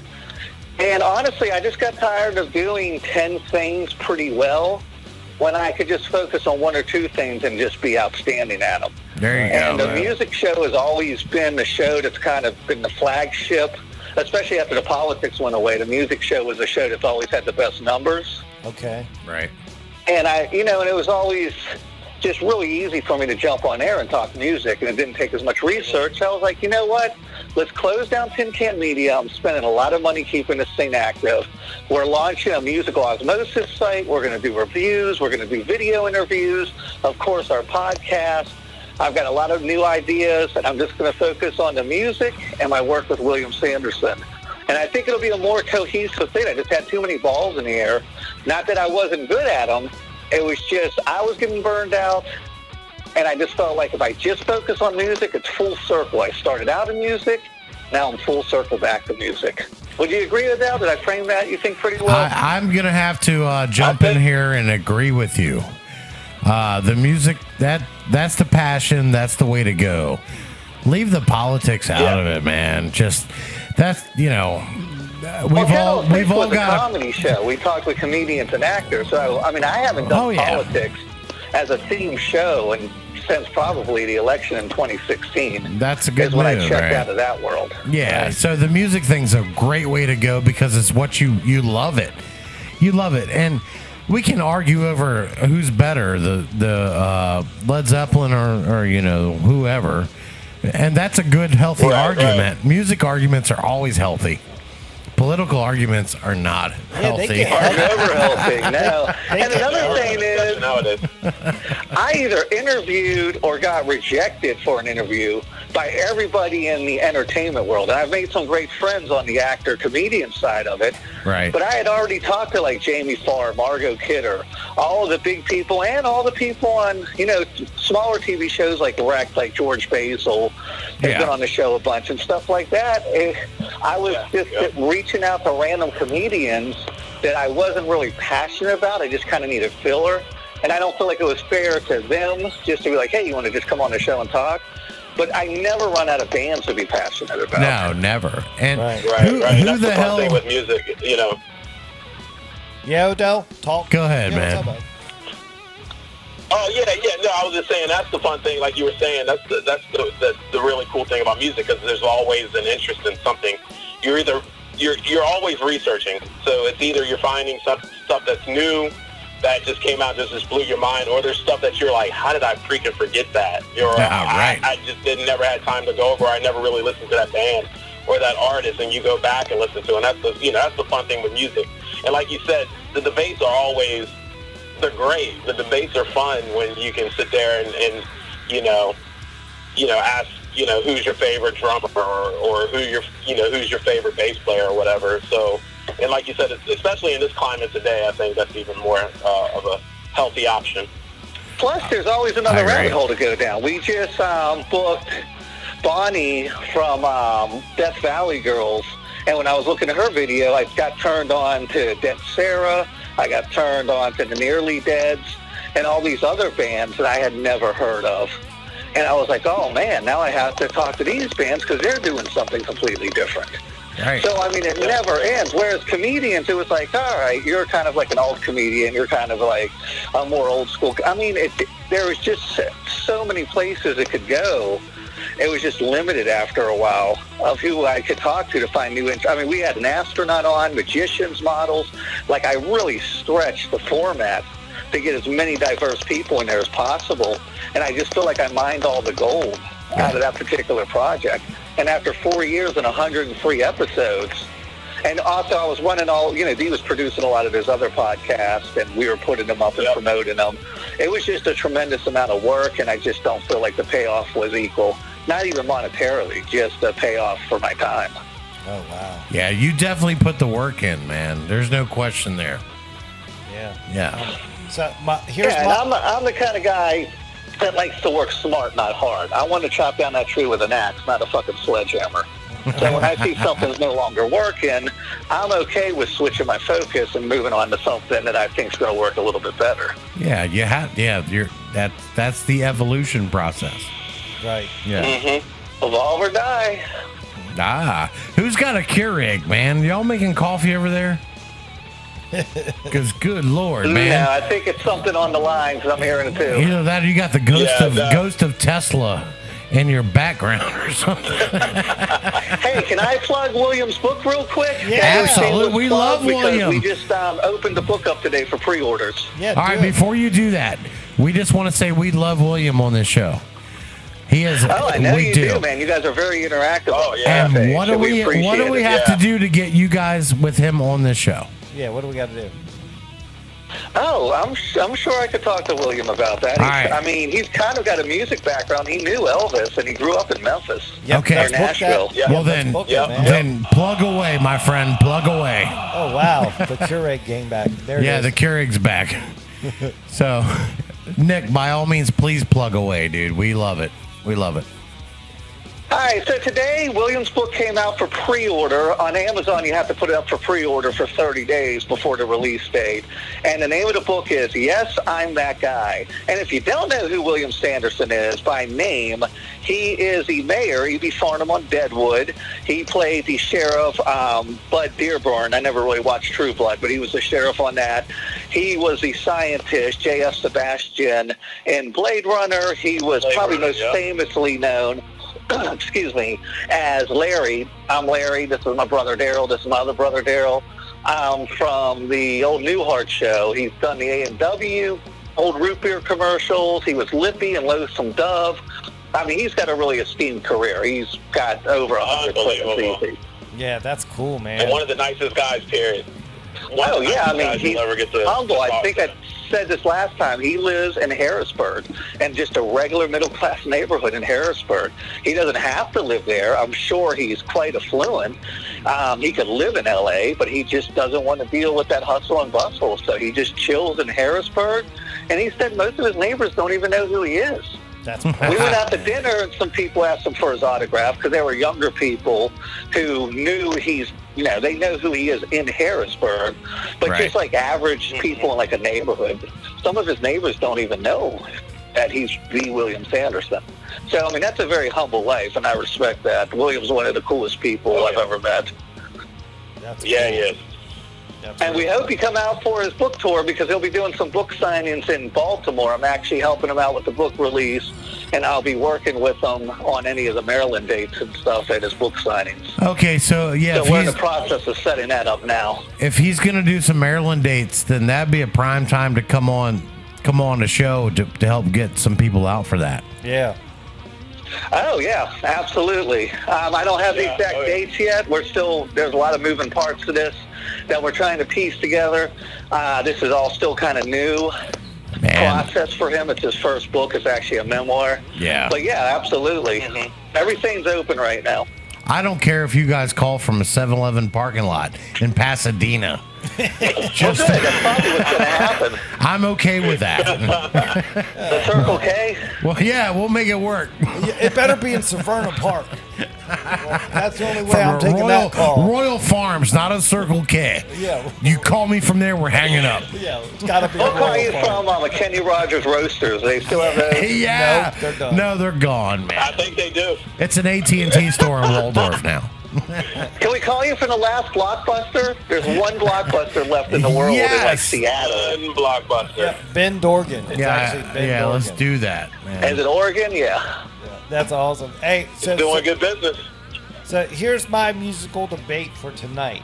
Since we Ooh. got you guys here, and I even mentioned it All right. in the post way back. It's about Metallica.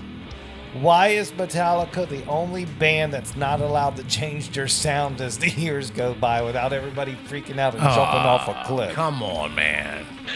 Well, you know, I actually posted about this when James Hetfield, he got a role on some kind of Dahmer movie. I don't know why they're so... Is it Dahmer? No, it's the Ted Ted Bundy Bundy. movie. The Ted Yeah. Bundy movie. Bundy. Ted Bundy. Bundy. Yeah, on some new Bundy movie. And one, I don't know why Netflix is putting out all this Bundy stuff now. That they have like some kind of contract with their estate or something. It's crazy. Or a But I put fetish. something up and this conversation came up on our musical Osmosis page. And someone accused me of the same thing. They're like, oh, nobody's allowed to change their sound. And I'm like, listen, my favorite performer is Alice Cooper, and he has sounded like Oingo Boingo New Wave. He has sounded like almost borderline death metal on the Brutal Planet album. That was a very heavy album. He has sounded more psychedelic in his Frank Zappa days when he was on Zappa's label. So I don't care if somebody evolves their sound. It's just Metallica's sound evolved into a big steaming pile of shit. See, but that's your take. Thank you for saying that. But why? I don't understand it. I like it.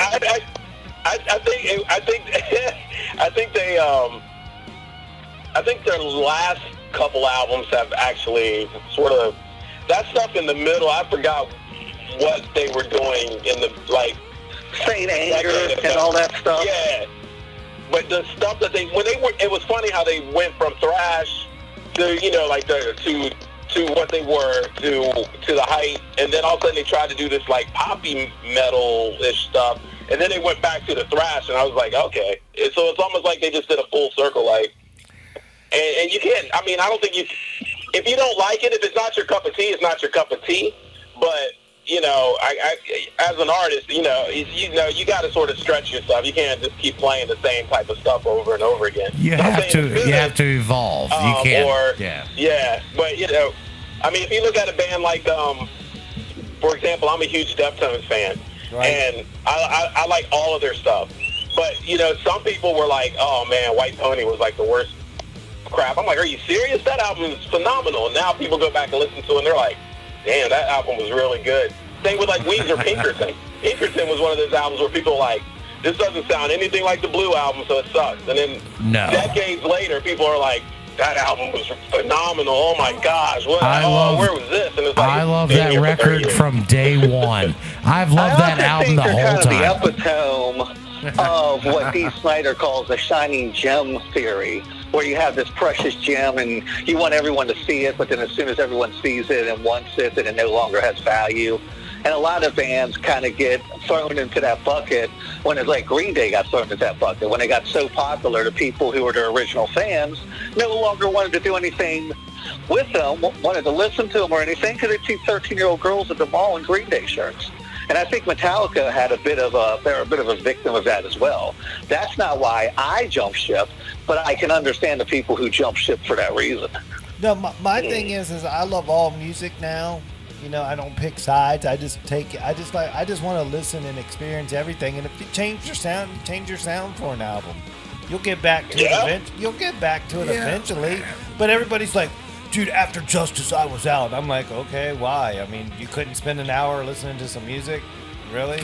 Now, I'm going to let you in a little secret. Me and you argued about this last week. Right. Me and you, the gurus, had an argument last week. I think it was all fair, too. All fair. Yeah. But there's also bands that never evolve, like on the punk side, Pennywise, and on the metal side, AC/DC, who you could put those same albums from the 80s up to albums today, and they sound the same. If they're even putting out new albums. But I know the last album I heard from, like Thunderscrew or whatever, sounded almost exactly like Back in Black, and Pennywise hasn't changed their sound in 20 years, and that's fine. That's comfortable. So, I mean, I think it all depends on the personality of the band and the type of fan base they have. It's comfortable for the fan base, but as a musician and an artist, you get bored. You evolve. You want to do different things. Get fucking bored playing their greatest hits every show anyways? I mean, don't they get bored playing Ride the Lightning or whatever, or For Whom the Bell Tolls, and Kill 'Em All? You're right. So, well, dude, you gotta understand, man, bands like them, man, like when I ran the guitar shop, didn't matter who was 13 and what year it was. If you were 13 playing guitar, you were playing those songs. Like, it's like, that's what you do now. I mean, even the kids that I saw a couple years ago coming up, they all did it. So, I mean, that music is transcendent. Yeah. The very first... Yeah, I agree. Those first 3 or 4 albums. But I mean, I think after the Black Album, they lost that energy level. They did. And if you guys can hear me at this point, the very first show I ever saw in my entire life, I was 13 years old. It was 1988, Capitol Center, and Justice for All tour. That was my first concert. And let me tell you, I was blown. I loved Metallica. I'd listened to them for 2 years before them, since I was like 11. And I saw that, and I was blown away. And then a couple years later, after I got into high school, the Black Album came out, and I just went, "What is this?" Yeah. I mean, and that's a valid argument. They totally changed. They went for and they alienated multi-million that gold status, Well, sometimes unfortunately, popularity alienates the fan base. So a lot of times it's not the music. Right. So, yeah, that's one of the things that used to trip me on punk rock was, was like a band would hit a certain stride and all of a sudden, they took off and they had some sort of commercial success and people would be like, oh man, Isn't it how you wear it though? Wasn't there a difference between Bad Religion getting successful and having a few pop hits and Green Day getting successful? I realize Green Day got more mainstream popularity than Bad Religion, but Bad Religion still had a couple radio hits. Yeah, but what I'm saying is that a lot of times when you hit the masses, there's a lot of people that all of a sudden they just alienate you because you hit the masses. It's not because of your music. Right. And that's what I'm kind of trying to get at. For the longest time, Green Day didn't change their style up. It wasn't anything. Dookie sounded the same as Kerplunk. And actually, some of the songs off of Kerplunk were on Dookie. Exactly. And all of a sudden they blew up, and people were like, I can't listen to them anymore because Joe the jockhead down the street listens to them. Well, that's your fault. And you're falling into that same trap that you didn't want to be in. Now you're alienating people because all of a sudden, hey, you got music. Rage Against the Machine was like that. And Rage Against the Machine hadn't changed their sound, and they're a phenomenal band. And they were one of those few bands that had those punk roots, the hardcore roots, because I have Inside Out albums with Zach fronting those bands. And all of a sudden they blew up, and it's just funny how it works because they never lost that inner, and it may have been the message that they present, or it's just the fact that they kicked ass.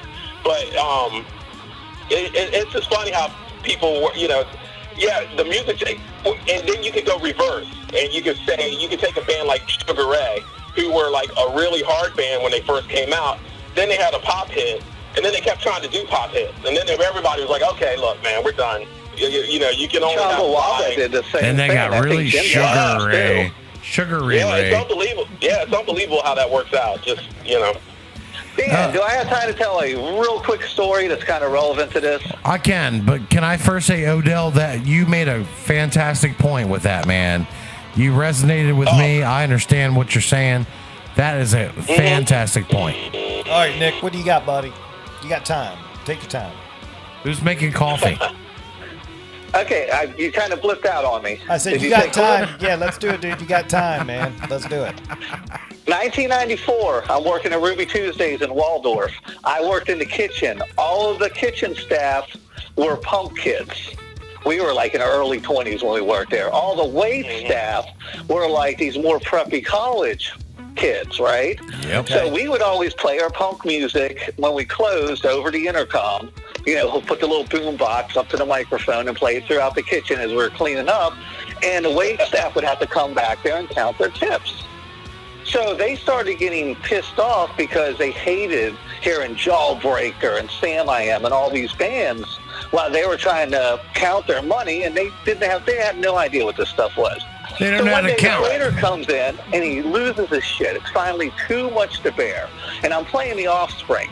And he's like, can you just please turn this terrible commie music off? This devil music. I can't take it anymore. So as I am going over to turn off the radio, I was like, all right, man, all right, calm down. As I'm walking around the counter area, kitchen area, to turn off the radio, the magic words come across the intercom. You got to keep them separated. And as I went to turn it off, the same guy goes, whoa, wait, I like this song. I thought they were this devil-worshipping communists. No, I heard this song on MTV. You could keep playing this. And it just made me realize how fucking programmed people are. Yep. And they were devil-worshipping communists 10 seconds ago. Yeah. But because MTV put some veneer on them and packaged them up and had a slick-ass marketing team to ram it down your throat, now they're not devil-worshipping communists no more, and they're good enough for the kitchen staff at Ruby Tuesdays. And I just thought that was a very interesting sociological observation at a young age that kind of turned, as the kids say today, that kind of whooped me. Kind of turned on the fucking lights of how programmed people are. Oh, dude, it's sickening, It's man. sick, man. I went to both nights of Pink Floyd, July 9th and July 10th, 94 at RFK with kitchen staff from Ruby Tuesdays.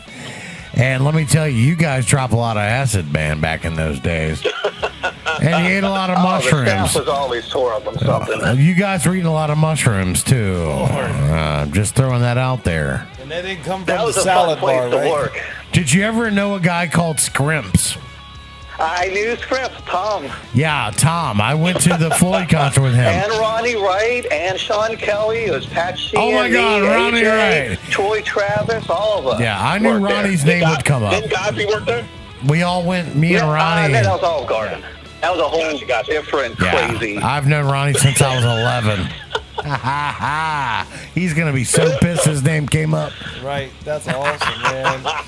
I was part of that, man. Dude, Go-Go, I worked at Olive Garden with Godfrey and Go-Go Orlando. I was the pasta boy, and Godfrey and Go-Go Orlando would fucking wash dishes together. You want to see a sitcom in the making? Godfrey and Go-Go Hey, Nick. working doing dishes at Olive Garden? Oh, I can imagine, man. Hey, Nick, I worked with Go-Go Orlando at Sbarro's in the food court at the mall.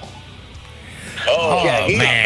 been and worked everywhere. Right. Man, I'd love to catch up with that guy for the documentary. Right. Well, I gave him a Y'all ride to ain't got Denny's a nothing, couple man. times. Yeah. I worked with Go-Go Orlando at Chesapeake Bay Seafood House in 94. Cool. He got fired because he hugged the girls too much. He was too huggy. That was a damn good restaurant, man. That's where I always took my dates when I was in high school. Yeah, nice. I'm sure I He's a waited hush on you. puppy, son. Yeah. Right. Hey, so let's segue to the They're an documentary, Nick. aphrodisiac. They didn't tell you that in their commercials, but yeah. Right. Hey, so let's segue to the documentary, Nick. Let's talk about it. What are we gonna call it, man? Tell my audience what you've done so far. Well, I started piecing together the interviews. I've got Gene Quaid on board.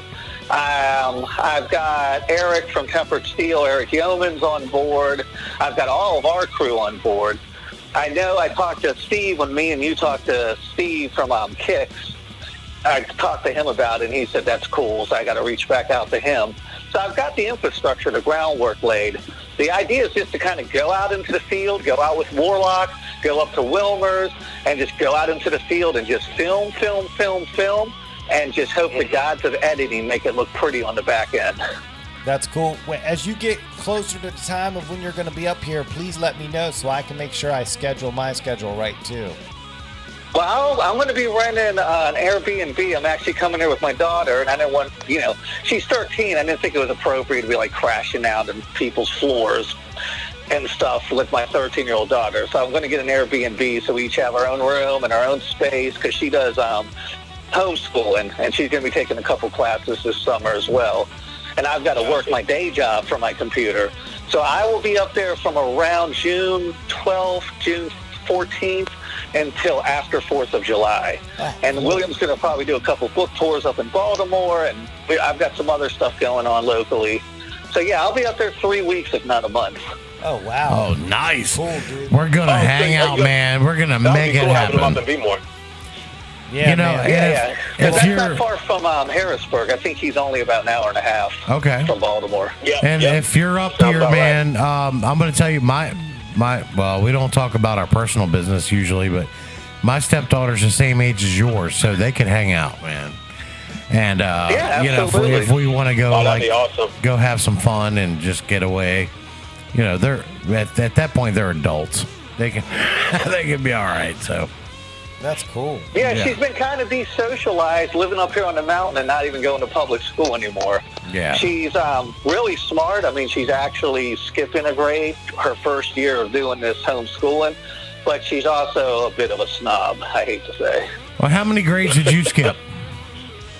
How many grades did you skip? Who, me? Yeah, you. Shit, you're talking to a guy who failed third grade. Yeah, she's smarter than you then. So. But I kind of got my shit together in college and I did know, well you're there. all right, Once man. I was more concerned about, at least I had a half concern of, my academics over partying. Yeah. Well, let me tell you this. I know Dan was talking about the documentary that you're going to work on, and it's going to take a lot of work, and I applaud you for taking on such a task.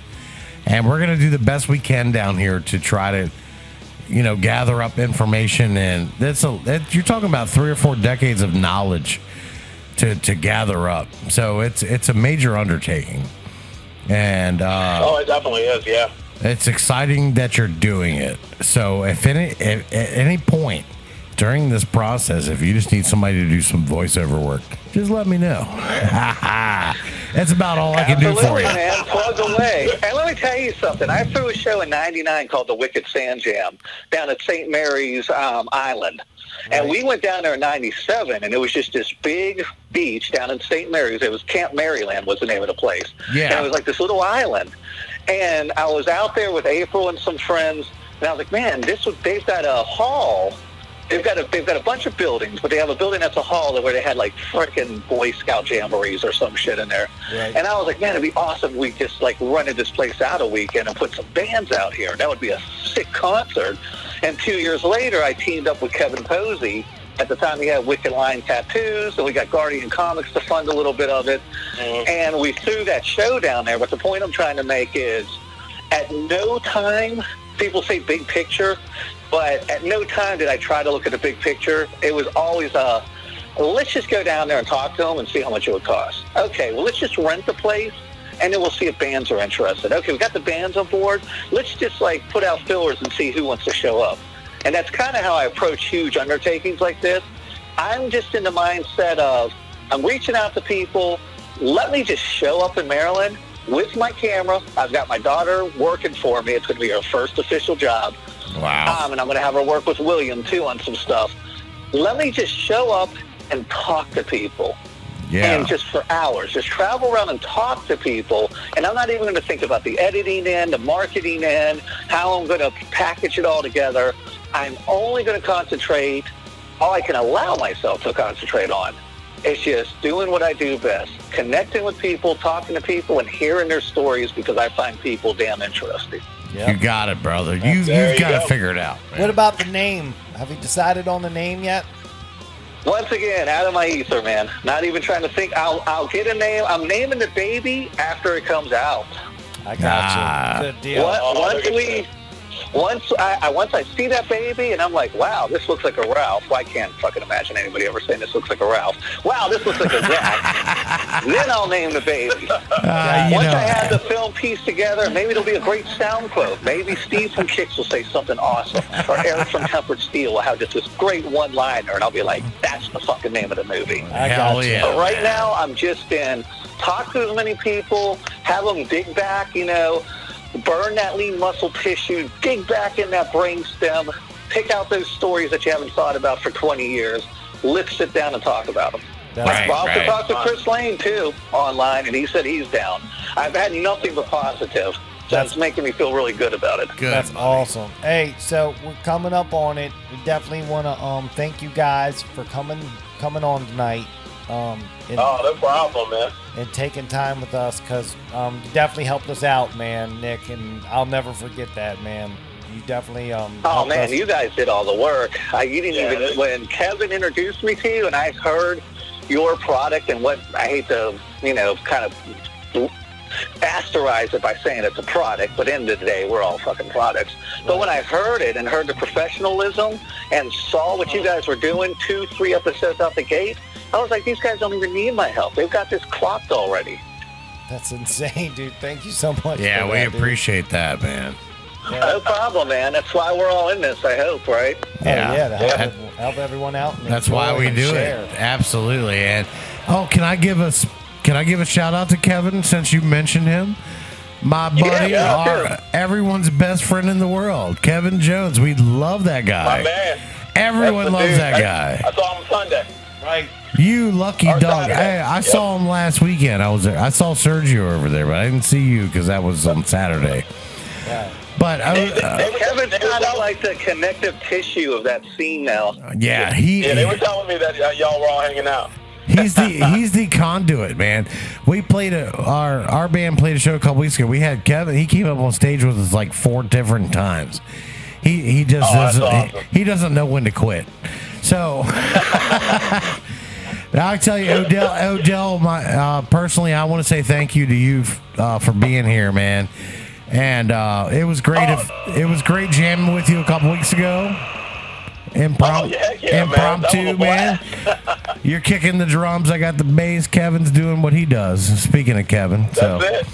And that's always a good time, man. It's always a good time, and yeah, I can't wait to be up there too, man. I miss everybody so badly. Being out here in Tennessee, I mean, it's just 10 to 12-hour trip, and at my age, with everything I've got going on, even though I can kind of be mobile because I work remotely, it's still I can't get home as much as I'd like to, and I really feel like a lot of those connections are deteriorating over the years because out of sight, out of mind type thing. Right. Mm-hmm. That's cool. Well, before now we that I've significantly bummed us all out. Right. Well, before we to end on a high note, before we get out of here, last time when Nick was on, he got to get the signature question. Now that Odell's joined us on this call, it's Odell's turn. So Odell, we're gonna play best gig, worst gig. You can answer in any order you want, but you got to answer both. So what do you got for the Gurus tonight? All right.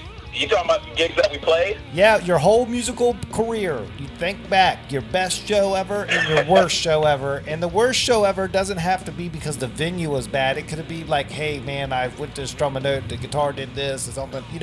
A night of parodies gone wrong, stuff like that. Oh, my gosh. I think I already know your worst show, Odell. I don't know, man. All right, so what do you got? Come on. I'm eager for this rolled up as we were playing, and Serge was still playing with a cop standing behind him. He didn't even notice. My man looked like Michael J. Fox from Back to the Future. Wow. No, that was actually fun. Those memories are great, man. That's what makes you. I think I'll start with the worst. The worst was one night we played at Heisman, and for whatever reason, it was weird because it was a show, but it wasn't like the crew. Like basically the crew, as I called it, wasn't there. So like no one really was there. It was just like people at Heisman. And and who did you play with? It was like a couple. I don't even remember their names. It was just like a couple local bands. Yeah, like I think it was cover bands. I think it was us, and I have that on video. I knew one was like really like a grind type band, and I forgot the other one. But it wasn't anybody that we knew. This is what was so crazy. And I remember we got through like first 2 or 3 songs, and then this group of guys come in, and they were like some motorcycle gang, and they just sit down right in front of us, like pull up chairs and tables right in front of us and just sit down. And it was nighttime. They had sunglasses on, didn't take sunglasses off. We were like, man. That shit was about the Blues Brothers real quick. Yeah, and then the sound guy, the guy that was running sound, he kept running up, like as Serge was singing. So Serge was like playing and singing, and the guy's like, is everything good? And Serge's like, can you ask me in the middle, after we played? So lo and behold, we played. And we were like pissed because they weren't. There was no cheering. There was not. It was just like you could hear a pin drop in there. So one guy was like, "You guys are too loud," and we were like, "Okay." So we had one more song to Serge, and it ended up being the best. It was funny. It was absolutely crazy. But Serge turns around, and Andy Dorsey turns around. He was like, "Let's just turn this shit up." So they just turned everything up, and we played that song Hot Rod, which I was telling you about, Nick, that we basically were influenced by Fu Manchu on, and we just blasted it as loud as we could. We packed up. We literally left the stuff on, packed our stuff up. I think Dave left his guitar, the feedback on as he was packing up, so it could wear out. And we left, and then lo and behold, like 2 days later, we found out that some other biker gang went in there, and there was like a big-ass brawl that went down in there, and somebody got stabbed and some other crazy stuff. So we were so thankful that we got out of there when we got out of there. Wow. Yeah, that was nuts. Worst gig and Heisman's goes together pretty well. Yeah, I mean, there's so many. We could do a whole episode on Heisman's. Yeah. Oh man, Heisman's that was our spot for the. Dude, I liked rolling in there with all of our little punk and alternative friends, and I used to have this song called Jock Asshole, and it was a song I sang, and Bobby would jump on the bass, and I would cover my eyes and just annihilate. I had a shirt that said Jock Asshole 00, a jersey, and I'd be like, "This is for all you pathetic jocks that used to pick on me. Like, you're all like living in trailer parks and sucking now." And there'd be like 3 like old redneck dudes. And I don't have nothing against jocks, you know what I'm saying? Not anymore, anyways. Right. But there was like 3 redneck dudes sitting there and just steaming, pissed off. But we always had a run of the place. So, yeah, that's weird that you were outnumbered like that, because it was always like 40 or 50 of us rolling in there with all of our bands. Well, what happened was like, it was like some guy that saw us play that was there when we would all play, was like, "Hey, I'm having a couple bands here next week, and we really wanted to do some sort of music piece or something." So we were like, "Yeah, we'll play." And so read the room, dude. We read the room and got the heck out of there. But read the room.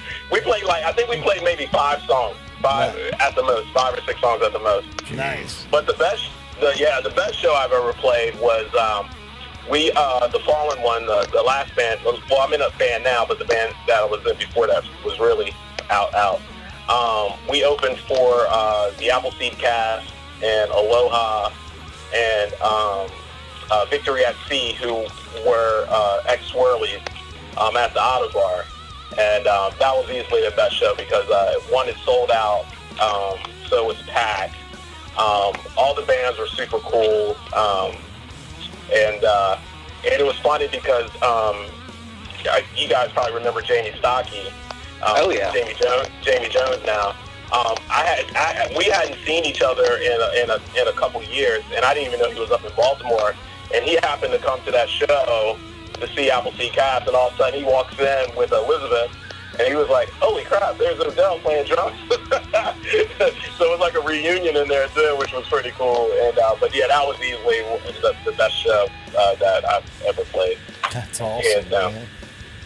That's real cool, Odell. That's really awesome. Yeah. Cool. Yeah, man. the Auto Bar is a great joint, man. Oh my God, I love that place. I used to live when Susan and I were first dating and stuff.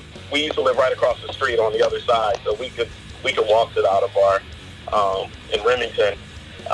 Now, and it's not that far away from me now. Right. Maybe like 15, 20 minutes up the road. So. Yeah, I think the first time I played there was in 03. So I just really love that joint, man. Everybody there is receptive to the music that you bring inside. That's it. And that's the beautiful thing about Baltimore, man. Exactly. They are really receptive to music. They like it. They will. You got them. That's right. That's right. Well, It's a sweet town, man. That's for sure. I love Baltimore too. It is. Balmer, baby. Balmer. A lot of community there. You see that in Chicago, but you don't see that in a lot of big cities like you do in Baltimore. Mm-hmm. Definitely. Right. Well, cool, man. Well, dudes, this has been a cool evening right. talking to you guys, man. Can I plug the millions of things we have coming up? Because we got a lot going on. Yeah. Plug away, then we'll say our farewells. Alrighty. So Kettle of Fish, episode 104, very last episode. So long, and thanks for all the Kettle of Fish. We are going to have a bevy of people. We've got like 20 people, but John Lear and George Basil is calling in, and Deborah Lamb, and just all these guests who have been return guests on the show over the years are all calling in to say goodbye. So we'll have that up on our tincan.media site, or you can just Google Kettle of Fish. We're on Castbox, iTunes, all that stuff as well. Tin Can Media will be going dark offline in July. The domain's up next month, but I think we're going to run it one more month, and then we're going to launch the Musical Osmosis website. We have a lot of cool stuff planned there, so keep your eye out for that. When we do the launch in August, I'll call, me and Odell can call back in, too, for the launch. Yeah, that's going to be a big deal. I've got a lot of big stuff planned for that.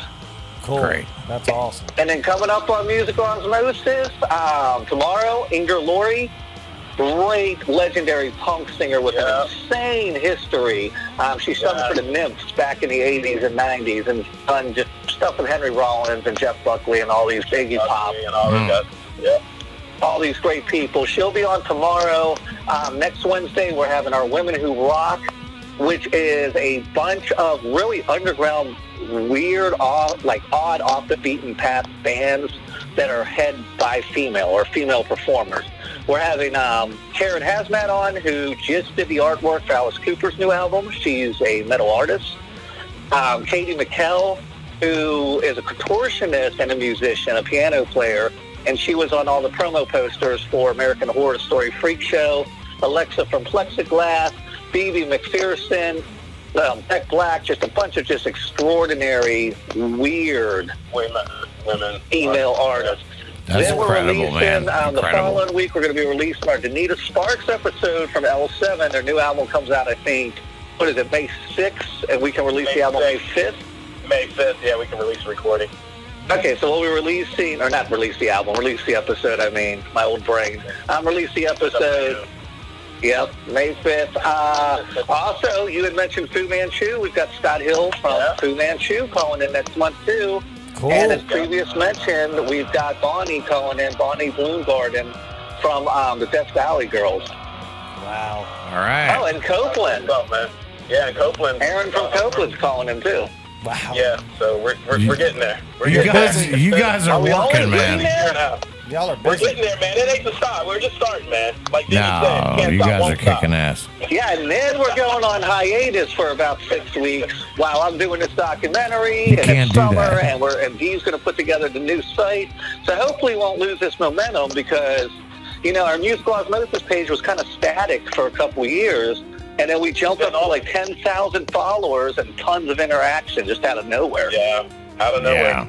That's awesome, dudes. The thing is, man, you got to keep working. We've got to kind of go offline for 6 weeks to rebuild everything and just do a great I got launch. kids. Right. I got a family. I got kids.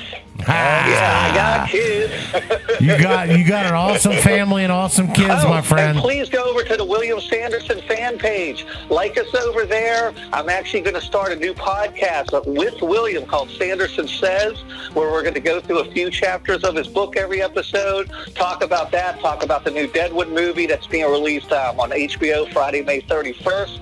And if you hop over to his page, we'll have links and info on there where you can pre-order his book.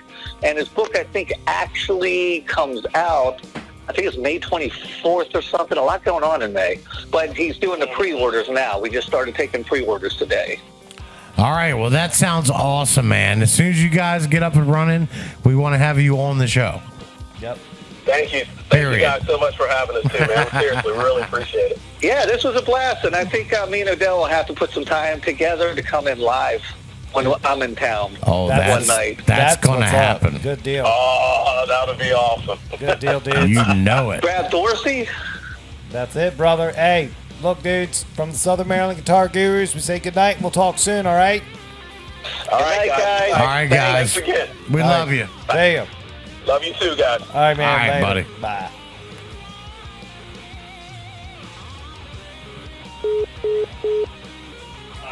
Wow, dude. Dude, Nick and Odell, Musical Osmosis, Right. the Guru's favorite podcast. It is. And It's dude, our favorite podcast. Dude, that was an insane phone call.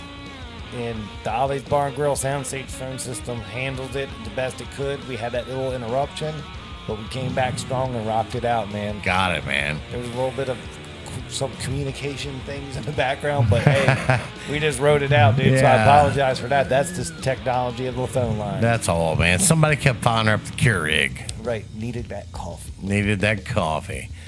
Nick and Odell, we thank you so much from the Yeah. bottom of our hearts for being on the show and your time. Yeah, that was cool. We love it. Yeah. Man, what a show tonight. What a great show. Yeah. We're just coming in, man, and man, it's just we're riding our wave too. Like Yeah, there's no doubt. I'm spent, man. Yeah, well, yeah, I'm spent too. Yeah, I'm ready. You ready to get out of here? Fuck yeah, I'm ready to get out of here. Yeah, look, hey, special thanks. David Higgins, Southern Maryland Chronicle, Higgy on the beat. Yep, Sean Kirkpatrick Trilogy Band for Sean in 60 Seconds. yep. Amy Lloyd coming on, telling her story about music and her teaching down at Island, doing that stuff. Yep. The Island Guitar of the Week, the Takamine acoustic. Go to the store, try it out. Beautiful.